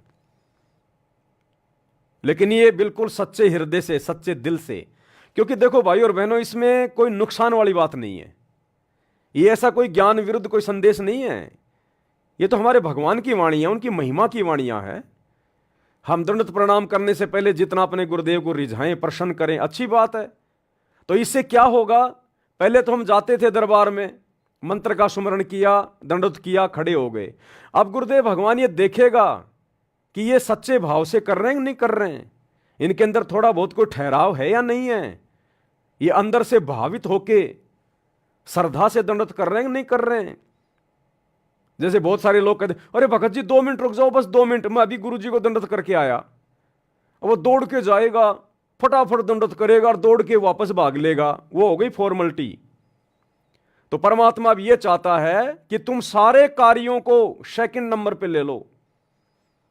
जितने भी कार्य हैं संसार में, चाहे तुम्हारा कितना बड़ा धंधा है, कितना बड़ा बिजनेस है, चाहे तुम्हारी ट्रेन छूट रही है, चाहे तुम्हारी प्लेन छूट रही है, सबसे पहले अपने गुरुदेव भगवान को जब भी दंडवत करो तो बिल्कुल सारी चिंताओं को समाप्त करके, जीवित मर के कि मैं तो मर गया बस, अब मरने के बाद में ना आदमी को कोई अपनी ट्रेन की टेंशन, ना कोई प्लेन की टेंशन, ना कोई काम धंधे की टेंशन, ना कोई दुनियादारी की टेंशन। और कितना टाइम लगेगा इस प्रोसीजर में? मुश्किल से 2 मिनट, मुश्किल से 2-1 मिनट लगेंगी। तो इस प्रकार से हम गुरुदेव भगवान को दंडवत प्रणाम करना शुरू करें। ये सबके अपने अपने विवेक पे, अपने अपनी बुद्धि स्तर पे। भाई दास की तरफ से किसी को कोई आदेश नहीं है, जबरदस्ती का कोई थोपा नहीं जा रहा है। जिसको अच्छा लगे करे, जिसको अच्छा ना लगे, जैसा वो पहले कर रहा अपना वैसा करता रहे। तो ये जूली बहन के माध्यम से परमात्मा ने एक छोटा सा संदेशा भिजवाया था, जो आप सभी भगत भाई बहनों को देना आवश्यक था। क्योंकि दास के पास 2 दिन पहले ऑडियो आई थी, तो 2 दिन से पहले दास ने किया और दास की आत्मा ने स्वीकार किया कि वास्तव में होना चाहिए। अब हमारा टारगेट क्या है, हमारा मकसद क्या है? अरे कोई गरीब आदमी किसी सेठ साहूकार से, किसी बनिए से अगर 5-10 हज़ार रुपये अगर ब्याज पे भी लेने जाता ना, ब्याज पे भी आराम में नहीं ला रहा, फ्री में नहीं ला रहा, ब्याज पे, वो भी पहले जाके डायरेक्ट पैसे नहीं मांगता कि सेठ जी देना 5,000 रुपये। ना ना ना ना ना, सेठ जी कैसे हो, बढ़िया है, बाल बच्चे सब ठीक है ना, और सेठ जी हमारे लायक कोई सेवा हो तो बताओ सेठ जी। तो पहले उसकी वो खुशामदी करेगा, जिससे वो पैसे लेने जा रहा है, पहले उसको प्रसन्न करेगा, उसको रिझाएगा, उसकी तारीफ करेगा, और उसके बाद कहेगा जी ये छोटी सी अर्ज, छोटी सी विनती थी आपसे। हाँ भाई बोलो सेठ जी, 5-1 हज़ार रुपये की सख्त जरूरत थी, बच्चे की फीस में थोड़े कम पड़ गए, अगले महीने मैं आपका लौटा दूंगा ब्याज समेत। तो वो सेठ आपको मना नहीं करेगा, क्योंकि आपने पहले उसकी बड़ाई करी है, आपने उसके हालचाल पूछे हैं, और उसके बाद आपने उससे पैसे मांगे और ये कदे सेठ जी देना 5,000 रुपये, जैसे उसने सेठ जी के पास में रखे हुए थे कि सेठ जी तुरंत दे देगा, ले जा। तो मांगने का भी तरीका होता है। जैसे परमात्मा ने बताया ना, परमात्मा गुरुदेव भगवान ने बताया कि पहले गांव में ये वीसीआर चले थे। वीसीआर फिल्में देखा करते थे, रात को 2-3 फिल्में ले आते थे, पूरी रात उनको आंख फाड़ के देखा करते थे। तो जब किसी का टीवी वगैरह खराब हो जाता था तो वो क्या करता, अपने पड़ोसी के पास जाता और पड़ोसी के पास जाके पहले उससे हालचाल पूछता, और जी कैसे हो, सब ठीक हैं, बाल बच्चे सब मौज में, काम धंधा सब ठीक चल रहा है ना, अच्छा अच्छा, बाकी सब मालिक की दया है ना, अच्छा अच्छा। फिर बोलता वो जिस काम के लिए आए वो काम बाद में बोलता कि जी आपसे थोड़ी सी एक रिक्वेस्ट थी। क्या बात भाई? अजी वो क्या कि हमारा टीवी हो गया खराब और बच्चे क्या कि कोई फिल्म वगैरह लेके आए हैं कोई हैं, अगर आपका टीवी अगर आप 2-4 घंटे के लिए अगर दे दो तो बच्चे थोड़ा देख लेंगे। तो गुरुदेव कहते हैं अगर आप इस प्रकार से विनती करोगे, प्रार्थना करोगे ना, अगर उसका खराब होगा ना तो भी पड़ोसी का लाके दे देगा। इतना मीठा बोलोगे, इतना प्यार से बोलोगे। और एक जाते गए, ओए तुम्हारा टीवी दे दो ना तुम्हारा, तो वो अगर होगा तो भी मना कर देगा, हमारा तो खराब हो गया, हमारे के तो आई सी फूक गई, हमारा टीवी काम नहीं कर रहा अभी 4 दिन से।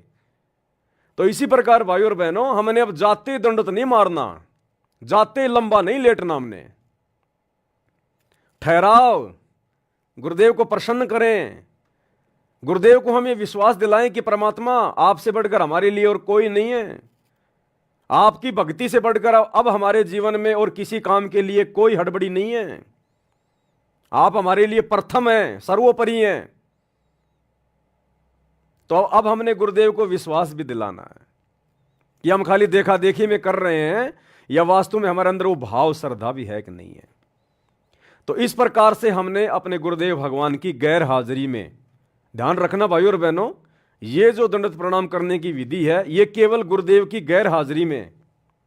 अगर गुरुजी साक्षात सामने खड़े हैं प्रत्यक्ष, तो फिर हमने समर्थ साहिब वाला शब्द नहीं बोलना, फिर हमने टाइम नहीं लगाना ज्यादा। अगर गुरुजी सामने खड़े हैं, प्रत्यक्ष खड़े हैं, जैसे हम कभी आश्रम में गए, सामने गुरुदेव हैं, या अचानक से आपके घर पे आ गए गुरुजी, तो फिर आपने खड़े होके 2 मिनट वाणियां नहीं बोलनी। गुरुजी को हमने वेट नहीं करवाना, इंतजार नहीं करवाना, क्योंकि गुरुजी प्रत्यक्ष में खड़े हैं। उस समय हमने तुरंत जमीन पर घुटने टेक देने हैं और जो भी आपको 1 या 2 मंत्र मिला हुआ है तुरंत उसका जाप करें और तुरंत गुरुदेव को दंडवत प्रणाम करें। अगर गुरुदेव सामने खड़े हैं, प्रत्यक्ष खड़े हैं, तो फिर हमने बहुत ही शॉर्ट में दंडवत करना है, बहुत ही शॉर्ट में, ताकि हमारे कारण हमारे गुरुदेव को खड़ा ना रहना पड़े। और गुरुदेव की गैर हाजिरी में हमने इस प्रकार से दंडवत प्रणाम करना है, जो अभी परमात्मा ने जूली बहन के माध्यम से ऑडियो भिजवाई है। शांति से, इत्मीनान से, धैर्य के साथ में समरथ साहिब रत्न उजागर ये 8 वाणियां जमीन पे घुटने टेकिए, प्यार प्रेम से, आदीनी भाव से गुरुदेव के लिए 1-2 वाणियां बोलिए। जो भी आपका मन करे, जो भी आपकी इच्छा करे, जरूरी नहीं है कि खाली वो ही बोलनी है कि भैया कर जोड़ूं विनती करूं। जो भी वाणियां आपके अंदर से, जो भी वाणियां निकल जाएं वही वाणियां बोल दो, 2, 4, 5 आपकी इच्छा। और उसके बाद आराम से अपना मंत्र का सुमरण करते हुए अपने गुरुदेव भगवान को दंडवत प्रणाम करें। यह गुरुदेव की गैर हाजिरी की प्रोसीजर है। गुरुदेव की गैर हाजिरी में हम चाहे आश्रमों में जाएं, चाहे कहीं भी जाएं। मान लीजिए गुरुजी आश्रम में है, अब ये तो है नहीं कि हम आश्रम में गए गुरुजी हमारे को सामने मिलेंगे खड़े, तो आश्रम में जाएंगे, दंडवत प्रणाम स्थल पे जाएंगे, वहां जब दंडवत करेंगे तो वहां भी हमने इसी प्रकार से शांति से, धैर्य से, इत्मीनान के साथ 8 वाणियां बोल के हमने दंडवत प्रणाम करना है। हाँ, आश्रम में अगर गुरुजी हमारे सामने खड़े हैं और हमें दंडवत प्रणाम करने का मौका मिल गया तो हमने तुरंत दंडवत करना है। जैसे गुरुजी सामने से आ रहे हैं तो सभी भाई बहन क्या करेंगे, तुरंत दंडवत करेंगे परमात्मा को। अब तुम वाणियां खड़े खड़े बोलते रहोगे, गुरुजी आगे निकल जाएंगे। तो जब गुरुजी प्रत्यक्ष खड़े हैं तो हमने तुरंत दंडवत करना है, फटाफट अपना 1 मंत्र का सुमरण करके और तुरंत हमने आंखों से गुरुदेव के दर्शन करके तुरंत उनको दंडवत करना है। लेकिन गुरुदेव की गैर हाजिरी में अपने घर पे आश्रम में कहीं भी हमने बहुत ही शांति से धैर्य से इन 8 वाणियों को पहले बोलते हुए उसके बाद मालिक को दंडवत प्रणाम करना है। ये हमने ध्यान रखना है भाई और बहनों। उसके बाद में एक ऑडियो और आई है जूली बहन की, वो भी दास साहब को सुना देता है। उसमें परमात्मा ने हम सब की सतलोक में ले जाकर गुरुदेव भगवान ने हमारी परीक्षा ली। देखो भाई और बहनों, इन पुस्तकों के ऊपर जो वीडियो बन रहे हैं ना, ये जितनी भी पुस्तकें गुरुदेव ने लिखी हैं और ज्यादातर के ऊपर वीडियो बन चुके हैं। जो मुख्य मुख्य पुस्तकें हैं, तीनों समय की आरतियों का सरलार्थ, सुबह के नित्य नियम पे वीडियो बन चुके हैं, रमेणी पे वीडियो बन चुके हैं, संध्या आरती पे वीडियो बन चुके हैं, कबीर सागर का सरलार्थ इतना मोटा ग्रंथ उस पे वीडियो बन चुके हैं 60, मुक्ति बोध उस पे वीडियो बन चुके हैं 40, धरती पर अवतार, भक्ति से भगवान, जीने की राह, जब जब भूल पड़े, और भी बहुत सारी पुस्तकें जिनके ऊपर वीडियो बन चुके हैं और आगे भी वीडियो धीरे धीरे बनेंगे। तो परमात्मा हमारी रिहर्सल भी तो देखेगा कि ये खाली देख रहे हैं, फोकट में अपने मोबाइल का इंटरनेट खर्च कर रहे हैं, या इन कुछ सीख भी रहे हैं, अपने जीवन में उन बातों को लागू भी कर रहे हैं, नहीं कर रहे हैं, खाली देखा देखी में काम चल रहा है। तो परमात्मा हमारी परीक्षा भी लेता है। तो क्या परीक्षा ली परमेश्वर ने? एक छोटी सी ऑडियो जूली बहन ने भेजी है, 6 मिनट 25 सेकंड की। बंदी छोड़ सतगुरु रामपाल जी भगवान जी की जय हो बंदी छोड़ की लौट को नहीं और की। सत्ताई भाई जी दासी परमात्मा जी को शाम को छोटी भोग आरती के साथ में भोग लगा रही थी, तो मालिक जी ने दिखाया, परमात्मा जी ने दिखाया एक समुद्र का किनारा है कि कोई नदी का किनारा है, पता नहीं एक किसी किनारा है। वहाँ पे परमात्मा बैठे, एक पत्थर पड़ा है, उसके ऊपर पद्म आसन के साथ में बैठे हुए हैं, जैसे नीली वाली फोटो में बैठे हैं इसी तरह से। और उस जो पानी भरा ना, नदी है, उसी में से बहुत सारे कछुआ निकल के परमात्मा की तरफ जा रहे हैं। बहुत सारे लाखों करोड़ों अरबों को ऐसी संख्या में होंगे, बहुत सारे कछुआ जा रहे हैं। सभी लोग परमात्मा की तरफ बढ़ते जा रहे हैं और सभी लोग जहाँ परमात्मा बैठे, परमात्मा उन्हें देख के मुस्कुरा रहे हैं। और जब सारे कछुआ जाकर वहाँ खड़े हो गए तो परमात्मा जी कह रहे कि हमें यही देखना था, तुम संसारी रूप संसार में रह करके इसी तरह आप सभी लोगों ने परमात्मा की भक्ति करी। क्योंकि हमें जब परिस्थितियाँ खराब होती नजर आती है तो हमें कछुए की तरह रहना चाहिए। कछुआ के ऊपर जब कोई आपत्ति आती है तो अपने आप में अंदर से मिट जाता है, और जब आपत्ति खत्म हो जाती है तो अपने आप को बाहर आ जाता है। इसी तरह से आप लोगों ने किया, बहुत अच्छे पे परमात्मा ने ऐसे हाथ के आशीर्वाद दिया तो हम सभी भाई बहन है ना मनुष्य रूप में आ गए। और एक सबसे बड़ा कछुआ था, सबसे बड़ा आगे चल रहा था। जब परमात्मा ने आशीर्वाद दिया तो वो सबसे बड़ा कछुआ जो था ना, वो पवन भैया जी आप जी थे। तो सबसे आगे आप थे, फिर बाकी के सारे भाई बहन पीछे थे। फिर सभी लोग है ना आगे चल के पर, और एक तरफ से दिखाया परमात्मा ने, एक तरफ से दलदल सा भरा है, दलदल सा, उसी दलदल से भी कछुआ निकल के आ रहे हैं। वो तो ऐसी मिट्टी में सने हैं, गंदे से हैं, और जो पानी में से निकल के आ रहे हैं वो एकदम साफ अच्छे, बहुत चमक मार रहे हैं कछुआ, वो जो अच्छे से पानी से निकल के आ रहे हैं। फिर परमात्मा ने आशीर्वाद दिया, सारे मनुष्य बन गए, सभी सब सेवक भाई बहन बन गए। फिर परमात्मा ने सारा के एक दूसरे तरफ समुद्र है, उधर एक नाव है, नाव स्पीकर वाली होती, कौन सी दासी को कहना भी नहीं आता, पता नहीं कौन सी होती, वो चलती इंजन से। इसी तरह की वो नाव है जो खेवट वाली होती, वो नाव नहीं है, क्योंकि वो तो नाव समुद्र की लहरों में डूब जाएगी, पार हो ही नहीं पाएगी। उसी नाव में परमात्मा सभी भाई बहनों को बिठा लिया, फिर से उन सबको कछुआ बना दिया, सब लोग कछुआ के रूप में आ गए। और जो गंदे कछुआ थे उनके कारण एक दूसरी नाव है और उसमें बैठ गए। परमात्मा कह रहा तुम्हारा इस युग में तो उद्धार होगा नहीं, अगले युग में तुम्हें देखेंगे। तो उनको दूसरे नाव में बिठा दिया। वो उनके साथ में कोई और खेवट को खे रहा है, कहीं इधर उल्टा मार जाती कि उधर घूम जाती, अल्ट पलट कर रही इस तरह से।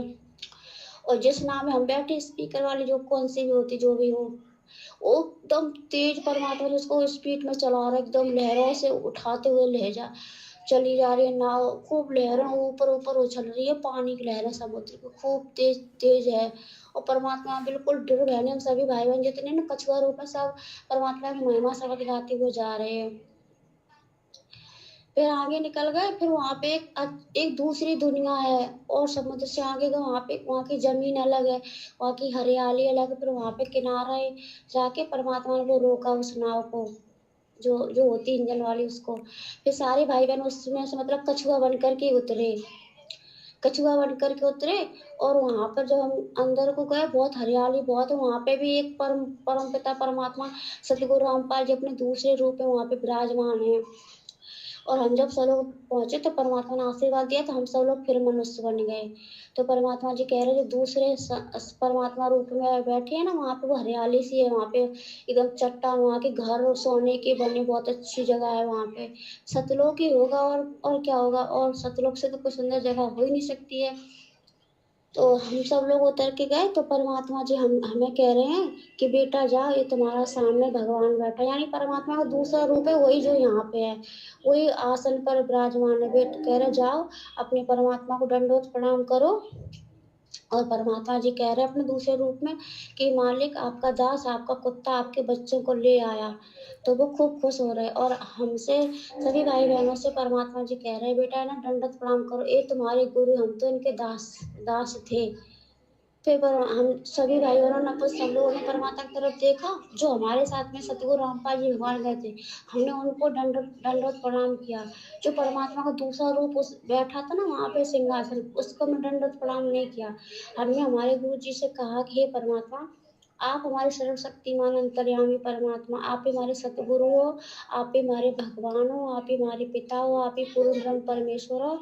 और हम आपको जानते हैं, हम इनको नहीं जानते। आप अपने कितने भी रूप बना लो, हमारे लिए वो मायने नहीं रखते।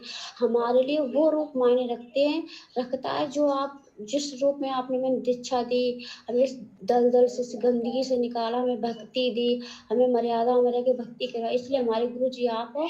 और हम सभी भाई बहनों ने जो दूसरा रूप था उसको दंडवत प्रणाम नहीं किया। जो हमारे साथ में सतगुरु रामपाल जी भगवान जी गए थे, हमने उनको दंडवत प्रणाम किया। परमात्मा इससे खूब खुश हुए और सबको सीने से लगा लिया। परमात्मा ने कहा ये तुम्हारी आखिरी और लास्ट परीक्षा थी, हमें ये देखना था कि तुम किस रूप को दंडवत प्रणाम करोगे। तुम पास हुए, अब तुम यहाँ मौज करो, अपने आजीवन हमेशा हमेशा के लिए यहाँ पे रहो, तुम्हारा निवास हो चुका है। और फिर वो जो परमात्मा का रूप हमारे साथ यहाँ से गया था, वो वाला रूप जो वहाँ पे जो बैठा हुआ था सिंहासन पे, उसमें समा गया।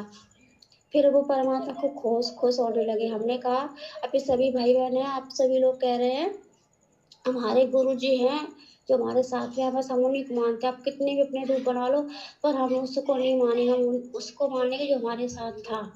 बस परमात्मा ने इतना दिखाया।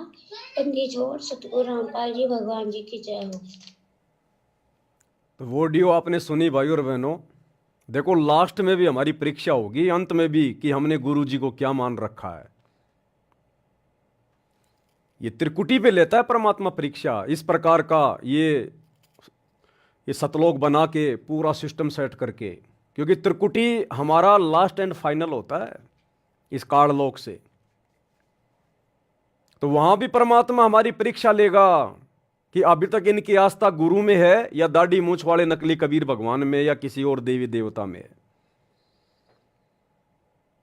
तो पहले तो परमात्मा ने दिखाया कि समुद्र है, समुद्र में से कछुए निकल रहे हैं। एक तरफ से जो कछुए हैं बहुत ही साफ सुथरे पानी से निकल रहे हैं, वो तो हैं सत्सेवक भाई बहन, जिनको संसार की कोई भी गंदगी नहीं लगी हुई है, निर्विकार हैं। और दूसरी तरफ जो कछुए निकल रहे हैं उसी समुद्र से, वो कीचड़ में सने हुए हैं, वो हैं सतलोक आश्रम मैनेजमेंट हरियाणा वाले, गुरुदेव के परिवार, ये कोऑर्डिनेटर, ये राजनीति के गंदे रंग में सने हुए, आरक्षणबाजी में सने हुए, दुनियादारी में फंसे हुए, इनको ना कोई ज्ञान ना कोई ध्यान, कोई लेना देना नहीं। गुरु के रहते सहते दाढ़ी मूछ वाले कबीर को भगवान मान के पूज लो, रामचंद्र जी का अयोध्या में जाके भंडारा लगवा लो, इनसे कुछ भी करवा लो, इनको कोई होशो हवास नहीं है। तो वो कछुए बिल्कुल कीचड़ में सने हुए। तो परमात्मा ने उनको रिजेक्ट कर दिया कि भैया तुम जाओ, अभी तुम्हारा नंबर नहीं है। और सत्सेवक जो साफ सुथरे होके निकले थे समुद्र से, परमात्मा ने उनको एक इंजन वाली नौका में बैठाया, बिल्कुल वाटरप्रूफ नौका, और परमेश्वर उनको लेके गए।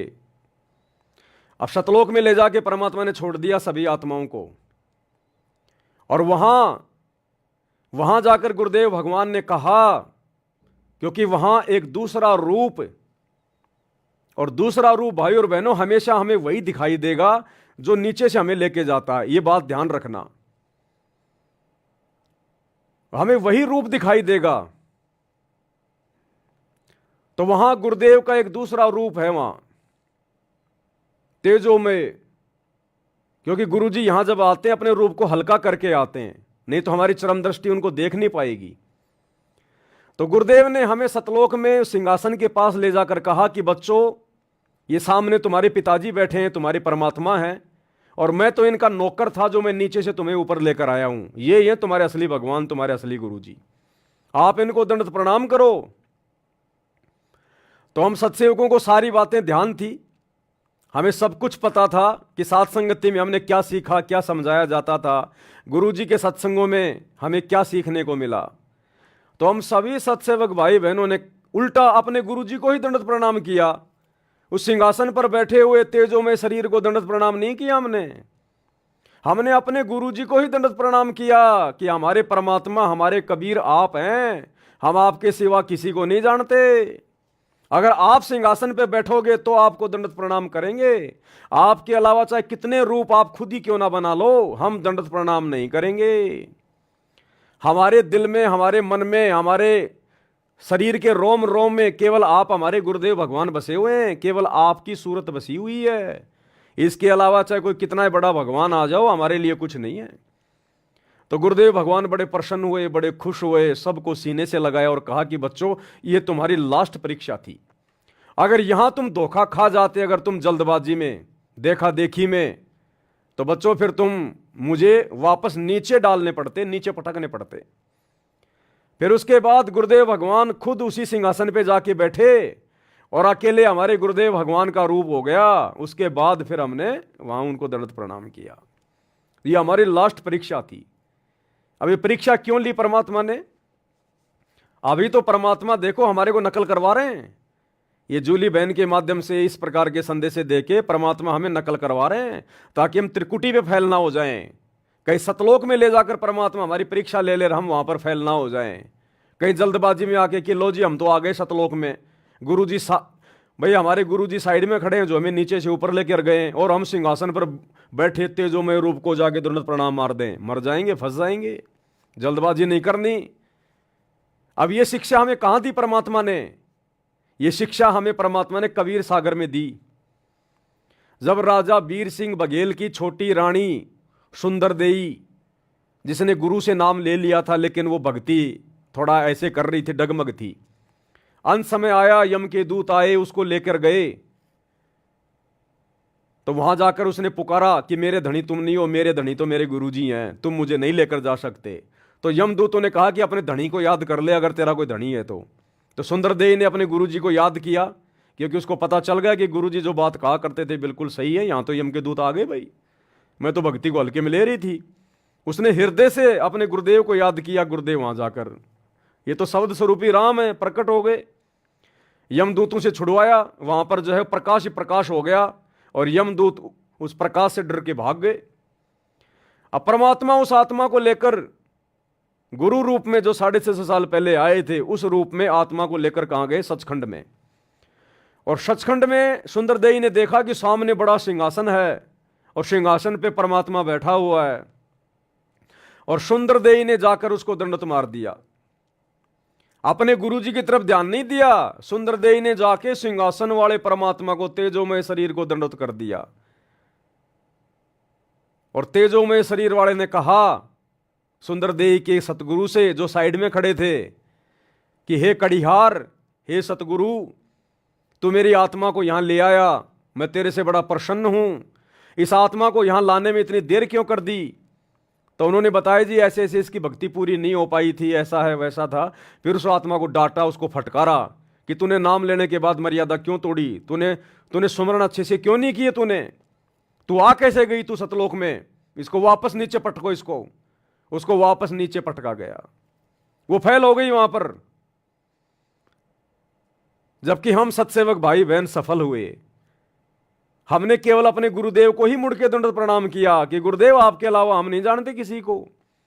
ये होंगे कोई भगवान, होंगे कोई महात्मा, लेकिन जब तक आप इस सिंहासन पर नहीं बैठोगे, अगर ये सतलोक का सिंहासन है और जब तक आप नहीं बैठोगे, हम तो केवल आपके ओरिजिनल रूप को दंडवत करेंगे, केवल आपको, और जो विधि आपने बता रखी है उसी हिसाब से। तो गुरुदेव भगवान बड़े प्रसन्न हुए और गुरुदेव ने कहा कि बच्चों, ये तुम्हारी लास्ट परीक्षा थी, अंतिम परीक्षा।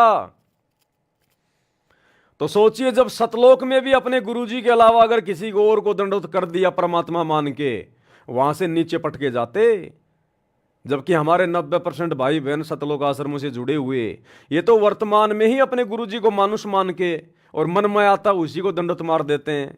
दाढ़ी मूछ वाले नकली मुर्दा कबीर को दंडवत मार रहे हैं, गरीबदास जी को मार रहे हैं, दादा गुरु जी को मार रहे हैं, पंडित चिदानंद जी को दंडवत मार रहे हैं। इनको कोई फर्क ही नहीं पड़ता, इनकी आंखें बंद है। तो हमें परमेश्वर आगे के लिए सतर्क कर रहे हैं कि इन पुस्तकों में जो तुम्हें पढ़ाया जा रहा है, जो दिखाया जा रहा है, ये कोई सामान्य नहीं है। तुम्हारी कभी भी परीक्षा ली जा सकती है, कभी भी किसी भी भगत की कोई भी कारण बना के किसी भी घटना को जन्म दे के गुरुदेव भगवान। हकीकत में तो हमने सतर्क रहना है, सावधान रहना है। और 26 मार्च 2025 से मुसलमान नहीं समझे ज्ञान कुरान, इस पुस्तक के ऊपर वीडियो बनने शुरू हो जाएंगे। यह पुस्तक मुस्लिम समाज से जुड़े हुए भाई बहनों को तो संदेशा देगी देगी, उनको तो वास्तविक अल्लाह की जानकारी देगी देगी। साथ में हम सत्सेवक भाई बहनों के लिए इसमें बहुत बढ़िया शिक्षा है, बहुत गहरी गहरी शिक्षाएं हैं। ये कोई सामान्य पुस्तक नहीं है, ये अल्लाह कबीर के द्वारा लिखी गई है। ये वास्तव में आसमानी पुस्तक है, रियल आसमानी पुस्तक है। ये तौरात, जबूर, इंजिल, कुरान शरीफ, ये आसमानी पुस्तकें नहीं है, ये तो शैतान के द्वारा बख्शीश की गई हैं। और ये मुसलमान नहीं समझे ज्ञान कुरान जो सतगुरु रामपाल जी परमेश्वर जी ने लिखी है, ये है रियल आसमानी पुस्तक है। क्योंकि आसमान में अरस के कुर्स पर विराजमान, तकत पर, सिंहासन पर विराजमान कबीर भगवान सतगुरु रामपाल जी ने ये पुस्तक लिखी है। तो ये आसमानी पुस्तक है, इसमें सतलोक का ज्ञान है, वास्तविक अल्लाह का ज्ञान है। तो ये है वास्तव में आसमानी पुस्तक, बाकी तो शैतान के द्वारा लिखी हुई है, काल के द्वारा। तो मुसलमान समाज से जुड़े हुए भाई बहनों को तो ये पुस्तक संदेशा देगी देगी, अगर कोई समझना चाहेगा तो।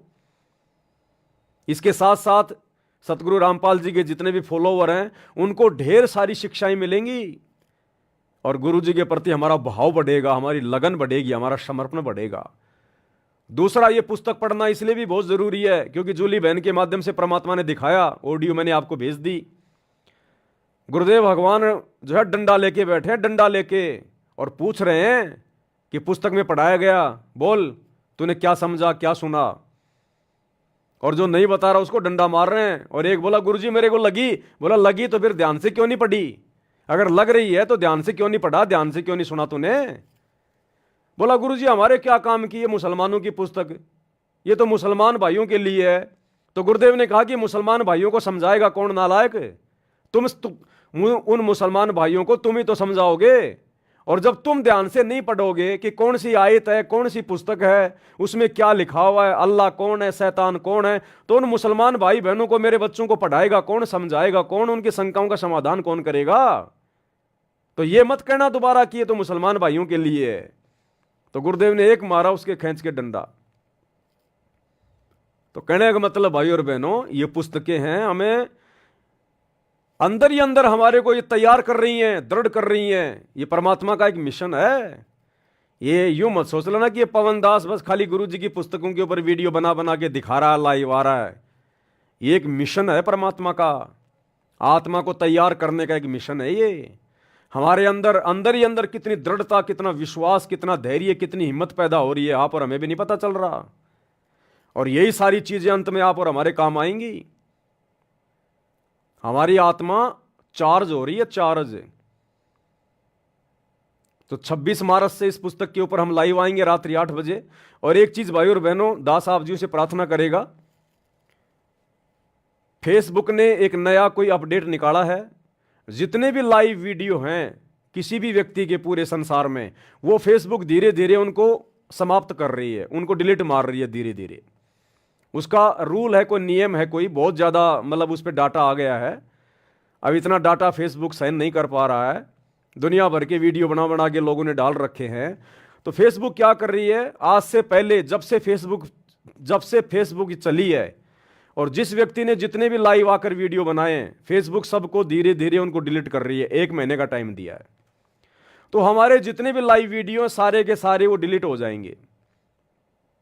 लेकिन हम तो साथ साथ में वैसे वीडियो डालते रहते हैं, लाइव के अलावा भी हम लोग वीडियो डालते रहते हैं, तो वो वीडियो नहीं होंगे डिलीट। तो आप भाई बहन, जो मैं लाइव आता हूं या इन पुस्तकों के ऊपर जो लाइव वीडियो हैं जो आगे आएंगे, आ रहे हैं, आप इनको तो देखते देखते हो, बहुत अच्छी बात है, इनको तो आप ज़्यादा ज़्यादा शेयर करते हो। लेकिन ये अब आगे 1 महीने से ज़्यादा फेसबुक पे नहीं दिखाई देंगे आपको। जैसे अभी मैं लाइव आ रहा हूँ, ये वीडियो 1 महीने के बाद में फेसबुक ऑटोमेटिक इसको डिलीट कर देगी, इसको हटा देगी। तो लाइव आने के बाद जब मैं उसका ओरिजिनल वीडियो फिर से डालता हूँ, या छोटे छोटे जो शॉर्ट वीडियो हम लोग डाल रहे हैं, आप इन वीडियो को ज़्यादा से ज़्यादा शेयर किया करो, ज़्यादा से ज़्यादा, क्योंकि लाइव वीडियो तो हमारे डिलीट हो जाएंगे, तो फिर बचे कौन से वीडियो, जो वीडियो हम वैसे डालते रहते हैं। तो उन वीडियो को आप जी ज़्यादा से ज़्यादा शेयर किया करो आगे। तो ये भी थोड़ी सी एक जानकारी थी जो आप सभी भाई बहनों को देनी थी। इसके बाद में एक लास्ट ऑडियो जूली बहन की अभी आई थी मेरे पास में, क्योंकि मेरे को लाइव आना था इसलिए मैं उसको सुन नहीं पाया। तो लास्ट में एक ऑडियो जूली बहन ने भेजी है अभी शाम को, परमात्मा ने कुछ दिखाया होगा, तो इसको हम सभी भाई बहन सुन लेते हैं, क्या संदेशा दिया है परमात्मा ने। बंदी छोड़ सतगुरु रामपाल जी भगवान जी की जय हो बंदी छोड़ की लौट कौनी और की। सत्य भाई जी, दासी भी परमात्मा जी को छोटी भोग आरती के साथ में भोग लगा रही थी, तो मालिक ने दर्शन दिए, परमात्मा जी ने दिखाया है। परमात्मा जी ने दिखाया है जब वो जेल धाम से मतलब आ रहे हैं, तो राष्ट्रपति मुर्मू और प्रधानमंत्री नरेंद्र मोदी जी, तो उन लोगों ने ना परमात्मा के लिए उनको माला पहनाई है, और एक पट्टा शॉल जैसा वो सम्मान के साथ मालिक को उड़ाया है। नीचे गुलाब के फूल बिखरे हुए हैं, मखमल के गत्ते पड़े हैं, उस पर परमात्मा चल के आ रहे हैं, और वो लोग है ना, मंत्री और राष्ट्रपति लोग है ना, दोनों सर को झुका के आ गए। मीडिया है साथ में, बहुत सारी भीड़, सभी भाई बहन है, आप परमात्मा जी के साथ में हो, एक किताब लिए, एक पेन लिए हो और आ रहे हो, और सभी लोग उनको परमात्मा जी को दंडवत प्रणाम कर रहे हैं। परमात्मा थोड़े विरुद्ध से दिख रहे हैं, धोती कुर्ता पहने हुए हैं, पगड़ी लगाए हैं, और उन लोग और परमात्मा जी के कुछ भाई बहन माला भी पहना रहे हैं, और एरोप्लेन खड़ा है। तो परमात्मा जी कह रहे हैं कि बेटा व्यवस्था होगी, आप जी से कह रहे हैं, आप जी कह रहे हैं हाँ मालिक। तो परमात्मा जी एरोप्लेन में बैठ गए हैं, एरोप्लेन में बैठ गए हैं ना।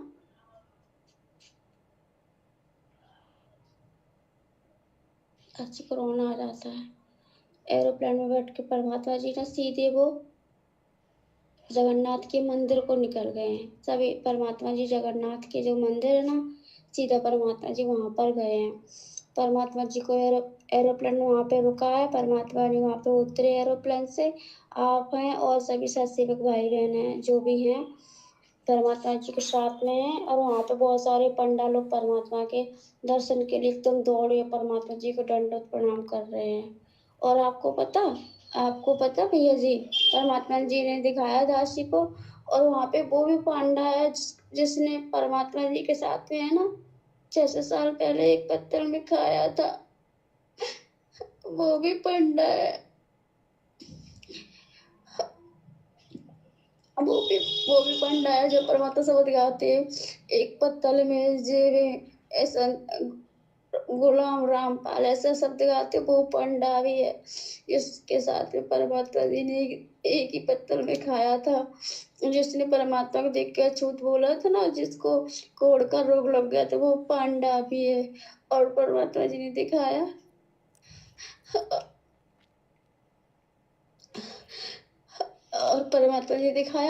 वो भी भगत है जो खिचड़ी बना रहा था ना, जिसके पैर में खिचड़ी गिरने से वो जल गया था, और परमात्मा कबीर साहब रूप में आए थे। तो परमात्मा जी सिकंदर लोधी के दरबार में बैठे थे, जब परमात्मा जी ने अपने चरणों में जल डाला था तो उस पंडे की पैर की आंच बुझ गई थी। वो पांडा भी है, दोनों पांडे हैं। जब परमात्मा जी पहुंचे तो दोनों दौड़ के परमात्मा जी को दंडवत प्रणाम कर रहे हैं। और वहाँ पे एक और वृद्ध पंडा है। परमात्मा कह रहे वो दौड़ के आया, परमात्मा जी को दंडवत प्रणाम किया उसने।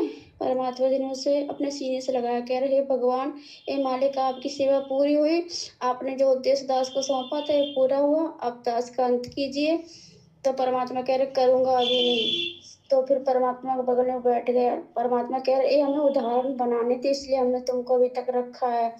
और वो खूब रो रहे हैं। जिसने परमात्मा जी के साथ में भंडारा भी आया था 6 साल पहले, वो भंडारा करे, वो पंडे लोग रो रहे हो, जो पंडे लोग और है ना वो भी बहुत रो रहे हैं, कह रहे प्रभु आपने दास को दर्शन दे के कृत्य किया, आपके दर्शन हुए भगवान, कितना समय लगाया आपने यहाँ आने में, हम कब से आपका इंतजार कर रहे हैं, हमारी आंखें तरस रही थी आपके इंतजार में।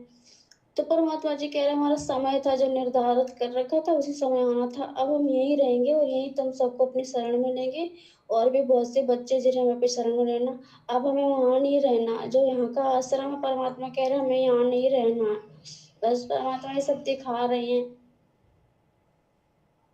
बस परमात्मा जी और इतना ही दिखा रहे हैं। और सभी भाई बहन वहीं पे, तो जहाँ पे परमात्मा जी ने वो रोका था ना समुद्र को बैठ के, परमात्मा जी चौरा वहीं पे बैठ के परमात्मा सत्संग कर रहे हो। बहुत सारे परमात्मा के जो है ना आगे पीछे बॉडीगार्ड लगे, जो बहुत उतनी लंबे चौड़े होती है बॉडीगार्ड, वो बॉडीगार्ड लगे हुए हैं परमात्मा के आगे पीछे। और वो राष्ट्रपति मुर्मू है और नरेंद्र मोदी है, वो भी आगे, मतलब जैसे कोई बड़ा आदमी आता, अपने परमात्मा तो है ही बड़े आदमी, तो साथ देता अलग हटो हाथ ऐसे करते, ऐसे वो लोग अलग कर रहे हैं।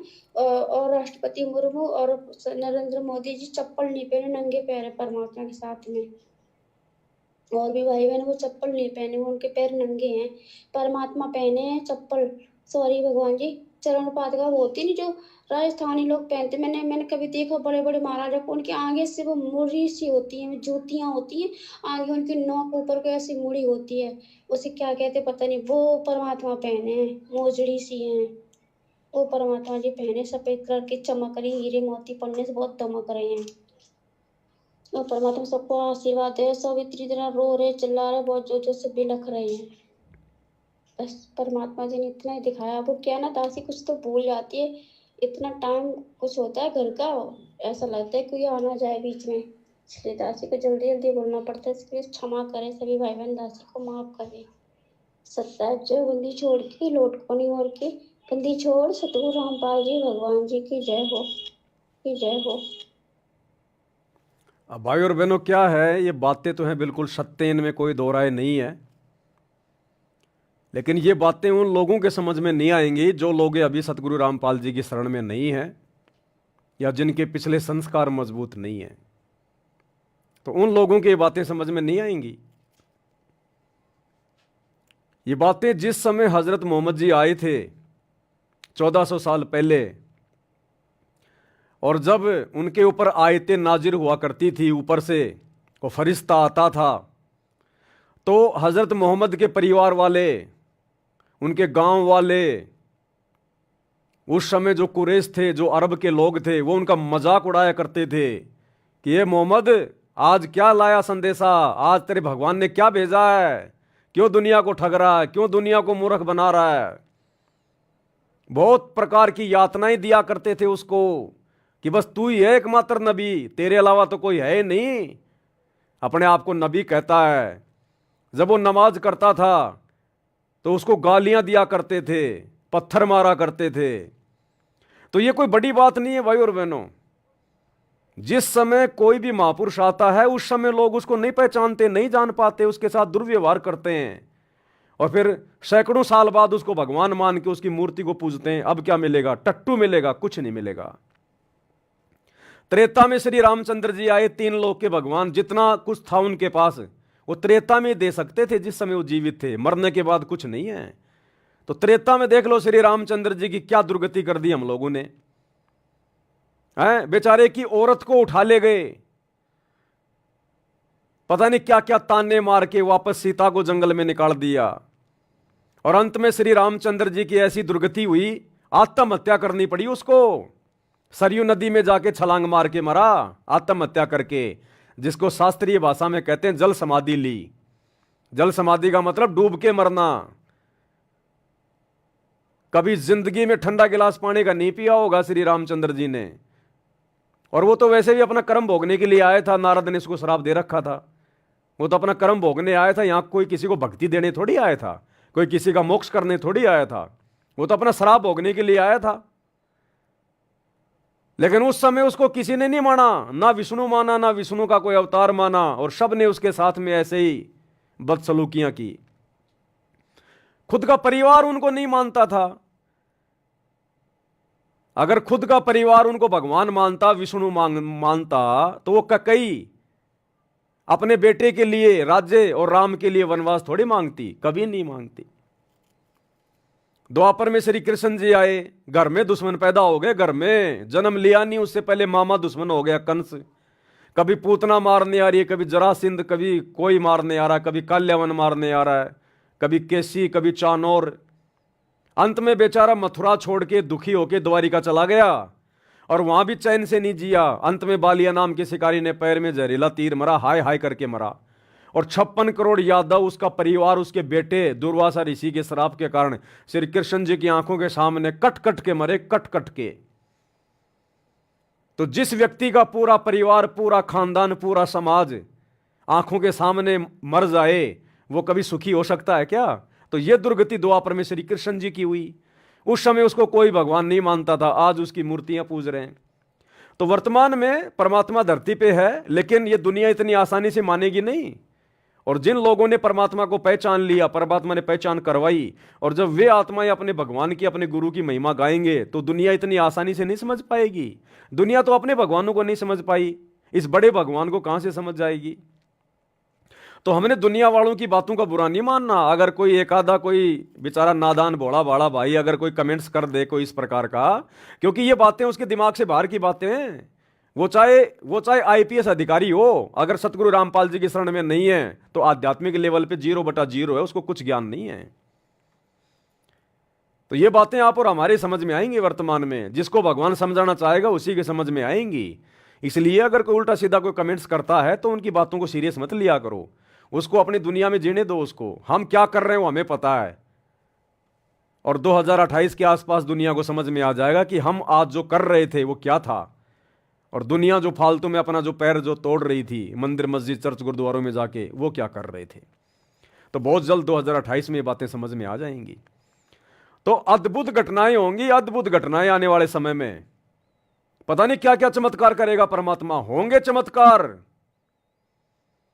तब कहीं जाकर सतगुरु रामपाल जी की गैर हाजिरी में हजारों साल तक उनका भक्ति मार्ग चलेगा। नहीं तो काल उनके रहते सहते देख लो, वर्तमान में उनके बेटा बेटी को निमित्त बना के, कोऑर्डिनेटरों को निमित्त बना के संगत में गंदगी फैला दी। तो क्या गुरु जी के सतलोक जाने के बाद काल हजारों साल मार्ग चलने देगा क्या? लेकिन परमात्मा, पहली बात तो जितने भी जो पाप आत्माएं हैं उन सब का 2028 इस युग परिवर्तन के समय में खात्मा हो जाएगा। चले जाएंगे जैसे गधे के सिर से सींग जाते हैं। बचेंगे वही जो वर्तमान में भक्ति कर रहे हैं या जिनके पिछले जन्मों के भक्ति संस्कार मजबूत हैं, वो चाहे भगत हो चाहे जगत हो। तो भविष्य मलिका में तो टोटल 64 करोड़ जनसंख्या रह जाएगी पूरी दुनिया की। 64 करोड़ में केवल 34 करोड़ भारत की रहेगी, बाकी पूरे संसार की रहेगी। तभी भक्ति होगी और अद्भुत चमत्कार होंगे। ये जगन्नाथ के मंदिर का जो जिक्र है ना, ये जाएंगे परमात्मा भैया। हो सकता है आने वाले समय में परमात्मा वहीं पे रहेंगे, ये धनाना फनाना में कोई नहीं जाएगा। दास जो बात बोलेगा गुरुदेव की प्रेरणा से बोलेगा। वहां बाथरूम करने भी नहीं जाने वाले गुरुजी, बाथरूम करने भी। जिस आश्रम को लेके तुम इतने चौड़े हो रहे हो, वो तो गुरुजी अपने परिवार को दे देंगे कि भैया तुम खाओ कमाओ, तुम्हारे को केवल यही चाहिए था, अब खाओ कमाओ तुम। ये मालिक जाएगा जगन्नाथ में। क्यों रखा उस मंदिर को अभी तक? क्यों उस मंदिर की इतनी महिमा है? इंद्र दमन एक मंदिर बनवा दे, क्यों परमात्मा ने शब्द गाए? तो होगा। और पता नहीं क्या क्या चमत्कार हो सकता है। परमात्मा धर्मदास को भी निकाल दे जमीन से भाई। क्या पता परमात्मा धर्मदास जी को, जिसको जीवित समाधि दी थी, दुनिया को विश्वास दिलाने के लिए, हजारों साल भक्ति मार्ग आगे बढ़ाने के लिए। क्या पता परमात्मा धर्मदास को निकाल दे जिंदा ऐसा का ऐसा, कि आजा बेटा बाहर। अरे जब छोटे मोटे ईसा मसीह काल का अवतार, एक आत्मा जो विष्णु लोक से आया था, और उसके मरने के बाद उसकी महिमा बनाने के लिए जब इसी कबीर भगवान सतगुरु रामपाल जी ने ईसा मसीह के बाद ईसा मसीह का रूप बनाया और 40 दिन तक रहे। अन्यथा आज कोई ईसा मसीह के नाम पे कोई आपको कोई ईसाई कोई दिखाई नहीं देता आपको। आत्माएं सब काल के जाल में फंस जाती, लेकिन परमात्मा ने यह नहीं देखना कि ये लोग ईसा मसीह के पीछे लग रहे हैं या किसके पीछे लग रहे हैं। परमात्मा ने आत्माओं में धार्मिकता शेष रखनी थी। अगर उस समय ये कबीर भगवान सतगुरु रामपाल जी ईसा मसीह का रूप बना के, जिस दुर्गति से उसकी मौत हुई थी, अगर उसके बाद ईसा मसीह का रूप बना के ये परमात्मा 40 दिन तक लीला नहीं करता, आज ईसाई धर्म में आपको कोई व्यक्ति धार्मिक नजर नहीं आता। सब लोग ये सोचकर भक्ति छोड़ देते कि जब हमारे रबी की, जब हमारे ईसा मसीह की ऐसी दुर्गति से मौत हुई, जो अपने आप को परमेश्वर का पुत्र कहा करता था, जब परमेश्वर के बेटे की ऐसी दुर्गति से मौत हुई है, तो हम क्या करें इनकी भक्ति करके, हमारा क्या हाल होगा। कोई भक्ति भी नहीं करता, ईसाई धर्म में कोई दिखाई भी नहीं देता आज। लेकिन इस कबीर भगवान सतगुरु रामपाल जी ने इस वर्तमान कलयुग की पिछली पीढ़ी तक, इस समय तक आत्माओं में धार्मिकता को बनाए रखने के लिए वो चमत्कार किया, वो लीला की। ईसा मसीह के रूप में खुद आ गए और 40 दिन तक रहे। और उसी दौरान उन्होंने जो मरियम का भाई था, जो मर गया था, मरने के बाद कई दिनों बाद परमात्मा ने सड़ी हुई लाश को आदेश दिया कि भैया बाहर आ जा। और वो लाश बाहर आ गई चल के, वो मरियम का भाई।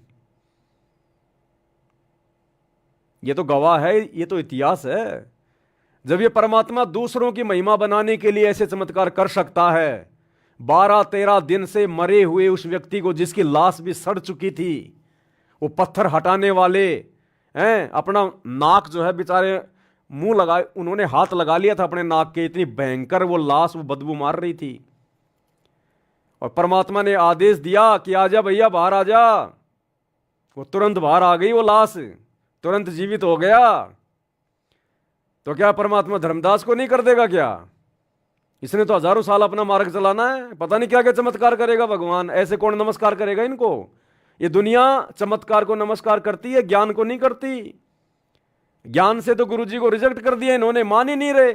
भगवान भी थक के 2014 में जेल में जाके बैठ गया कि भाड़ में जाओ अब तुम, ज्ञान से कोई समझ ही नहीं रहा। अब ये परमात्मा बंदर दिखाएगा 2028 तक, और 2028 के बाद फिर ये परमात्मा चमत्कार भी दिखाएगा। ये परमात्मा सहशरीर सतलोक भी जाएगा। ये परमात्मा अपने भगत के साथ में भगत प्रहलाद के लोक में भी जाएगा। क्योंकि जब बाला और मर्दाना जो नानक जी के साथ भगत प्रहलाद के लोक में गए थे, और जब उन्होंने पूछा था, तो प्रहलाद जी ने क्या कहा कि भैया या तो यहां पर पहले वो कबीर आया है, या फिर आज ये नानक जी आए, और उसके बाद एक और आएगा मेरे लोक में, जो नानक जी के जाने के कई साल बाद आएगा, जाट वर्ण में होगा। वो सतगुरु रामपाल जी के लिए कहा गया है। तो ये सतगुरु रामपाल जी उस प्रहलाद की भविष्यवाणी को सत्य साबित करेंगे, और अपने किसी भगत को लेकर परमात्मा प्रहलाद के लोक में भी जाएंगे। ये परमात्मा है, परमेश्वर है। तो ना जाने क्या क्या चमत्कार करेगा ये भगवान आने वाले समय में। ऐसे थोड़ी कोई उनको परमात्मा मान लेगी इनको। तो ये तो खैर आगे की बातें, मालिक की मौज, मालिक की मर्जी। लेकिन हम तो एक आइडिया लगा रहे हैं, परमात्मा कुछ न कुछ तो वो करेगा जो आज से पहले नहीं हुआ। अद्भुत करेगा परमात्मा, अद्भुत। पहले तो केवल खुद ही सहशरीर जाया करते थे सतलोक, अब की बार परमात्मा भक्तों को भी सहशरीर लेके जाएगा, दुनिया देखेगी, तब जाकर हजारों साल लोग इनकी भक्ति करेंगे। तो परमात्मा जगन्नाथ के मंदिर में गए सीधे, वहीं पे परमात्मा ने सत्संग करने शुरू कर दिए। और काफी कुछ बातें हैं जो बहन जी ने लिख के भी भेजा है, शायद मैं देख नहीं पाया।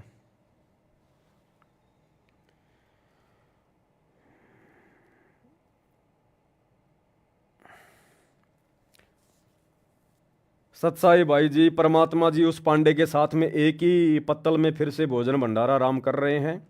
उसमें चावल राम और सब्जी राम है। परमात्मा की अपने हाथों से कभी उस पांडे को खिलाते हैं, कभी पांडा परमात्मा जी को खिला रहा है। दोनों आपस में रो रहे हैं। एक पतल में दोनों जी में पांडा गुलाम रामपाल, ये शब्द है ना। ये अर्धरात्रि बीत गई थी, सौपन में दिखे घनश्याम, जगन्नाथ एक मंदिर बनवा दे, इंद्रदमन एक मंदिर बनवा दे, जगन्नाथ हो जिसका नाम। उसके लास्ट में क्या चौपाई आती है, एक पतल में दोनों जी में पांडा गुलाम रामपाल। वहाँ के पांडे कह रहे थे कि परमात्मा अब आए हैं। वहाँ के जो पांडे थे ना, वो कह रहे थे कि परमात्मा तो अब आए हैं, असली जगन्नाथ तो इस मंदिर में अब आया है। हम तो पत्थरों को पूज रहे थे, असली जगन्नाथ तो अब आया है। वो पांडे कह रहे थे कि असली जगन्नाथ तो अब आया है सतगुरु रामपाल जी के रूप में। हम तो खाली इन पत्थरों को पूज रहे थे जगन्नाथ मान के, क्योंकि उस शब्द में बहुत कुछ है भाई और बहनों। वहां गीता जी का पाठ चले तो गीता जी का पाठ कहां चला उसमें, अब चलेगा। सतगुरु रामपाल जी भगवान चलाएंगे गीता जी का पाठ वहां जाके। वो सहज स्वभाव से रह रहा हो तो सहज स्वभाव से तो अब रहेंगे वहां। तो ये आगे की लीला है परमात्मा की, मालिक कैसे करेंगे कैसे नहीं करेंगे ये उनके ऊपर है। हम तो खाली छोटा मोटा आइडिया लगा सकते हैं, इससे ज़्यादा कुछ नहीं है। तो भाई और बहनों, कहने का मतलब है परमात्मा की दया, मालिक की मौज, मालिक की मेहर, ये छोटा सा संदेशा था जो आप सभी भगत भाई को देना था। अब जिसकी जो इच्छा करे, जिसकी जो मर्जी है, जिसको जैसा समझ में आए वो ऐसा फॉलो करो, लागू करो, परमात्मा को प्रसन्न करो। और 26 मार्च 2025 रात्रि 8 बजे मुसलमान नहीं समझे ज्ञान कुरान, इस पुस्तक के ऊपर वीडियो बनने शुरू हो जाएंगे। और ये वीडियो आप और हमारे विश्वास को बढ़ाएंगे, जगत वालों को नया संदेशा देंगे। आपने निसंकोच होके, निसंदेह होके सबको भेजना है। देखो आने वाले समय में हिंदू मुसलमान भी होगा और तगड़ा होगा। आप देख लो नागपुर में क्या हो रहा है, किस प्रकार से आपस में औरंगजेब और फलाना दिखना हो रहा है। दिल्ली के जंतर मंतर पे देख लो, 4-5 लाख मुसलमान भाई इकट्ठे हो रहे हैं, क्योंकि उनकी ज़मीनें वगैरह छीनी जा रही हैं। वक्त के ऊपर कोई बिल वगैरह लाया जा रहा है क्या, मैं तो कुछ जानता नहीं ज़्यादा। मुसलमान उससे नाराज़ हैं, मरने मारने की बातें कर रहे हैं कि तैयार रहना। तो भैया ये सतगुरु रामपाल जी भगवान की भविष्यवाणियाँ फैल नहीं होंगी नास्त्रदमस वाली, कि भारत देश के आधे से ज़्यादा राज्यों में राष्ट्रपति शासन लागू हो जाएगा। तो ये 2028 से पहले पहले होना है सारा सब कुछ। ये जो ज्ञानगंगा पुस्तक में लिखा हुआ है ना परमात्मा ने नास्त्रदमस की भविष्यवाणी में, कि उस युग परिवर्तन 2028 से पहले भारत के अधिकतर राज्यों में, अधिकतर यानी 15-16 से ज़्यादा राज्यों में राष्ट्रपति शासन लागू हो जाएगा, आर्मी शासन आपातकालीन। तो ये धीरे धीरे परिस्थितियां बन रही हैं। तो हम भगत भाई बहनों ने मर्यादा में रह के दृढ़ रहना है। ये सतगुरु की भक्ति बचाएगी हमें, ध्यान रखना। माहौल बहुत गंदा होगा, बहुत बिगड़ेगा, घर से बाहर निकलना मुश्किल हो जाएगा, लोग अपने घरों में टट्टी पेशाब करेंगे। ऐसा समय आएगा, दाने दाने के लिए मोहताज हो जाएंगे।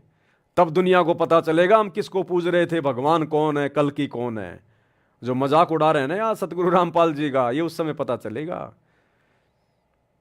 ये परमात्मा है, रामकृष्ण की तरह नहीं है जो लाखों साल बाद लोग मानेंगे वो भगवान है। ये इसी समय मनवा के जाएगा, इसी समय मनवा के जाएगा कि वे भगवान है, परमात्मा है, नहीं तो दुर्गति। तो सभी भाई बहन वीडियो को ज़्यादा से ज़्यादा शेयर किया करें। ये लाइव वीडियो तो 1 महीने बाद में सब डिलीट होंगे। लाइव वीडियो के अलावा हम जो वीडियो डालते हैं, शॉर्ट वीडियो या वैसे पूरा वीडियो, आप उन वीडियो को ज़्यादा से ज़्यादा शेयर किया करो। भले आप उनको देखो ना देखो, क्योंकि आप तो लाइव में देख चुके होते हो। तो एक बार उनको लिंक को आप जी मतलब ओपन करके, ताकि आपका व्यू उसमें काउंट हो जाए, और उसके बाद उसको शेयर ज़्यादा से ज़्यादा कर दिया करो। तो आज के वीडियो में केवल इतना ही, क्योंकि दास थोड़ा जल्दबाजी में था और अभी मेरी संध्या आरती भी नहीं हो पाई है। अभी दास संध्या आरती भी करेगा। तो आज के वीडियो में केवल इतना ही। कल दोपहर 2 बजे फिर से हम लाइव आएंगे। दोपहर को 2 बजे विशेष संदेश नंबर 13 का पार्ट नंबर 2 चलेगा। सभी भाई बहन लाइव जुड़िएगा। थोड़ी सी मेरी तबीयत खराब थी, जुकाम ज़्यादा हो गई थी, परमात्मा ने ठीक कर दिया, कोई दिक्कत नहीं। हल्की फुल्की दास ने टेबलेट वगैरह लेता तो नहीं, लेकिन क्योंकि सेवा छूट रही थी। अब बिना टेबलेट के 5 दिन में जुकाम ठीक हो, वो तो ठीक तो होनी थी मालिक की दया से, लेकिन टेबलेट नहीं लूँगा तो 5 दिन और लगेंगे, अब 5 दिन तक फिर हमारी सेवा तो हाथ से निकल जाएगी ना। इसलिए दास ने 2-4 टेबलेट ली। अब मालिक की दया से, दया है, ठीक ठाक हो गया। तो कल दोपहर को सभी भाई बहन फिर से लाइव जुड़िए 2 बजे, और इसी प्रकार परमात्मा की महिमा चलती रहेगी। तो आज के वीडियो में केवल इतना ही। बंदी छोड़ सतगुरु रामपाल जी भगवान की जय। भाई जो गुरु वचन पे डट के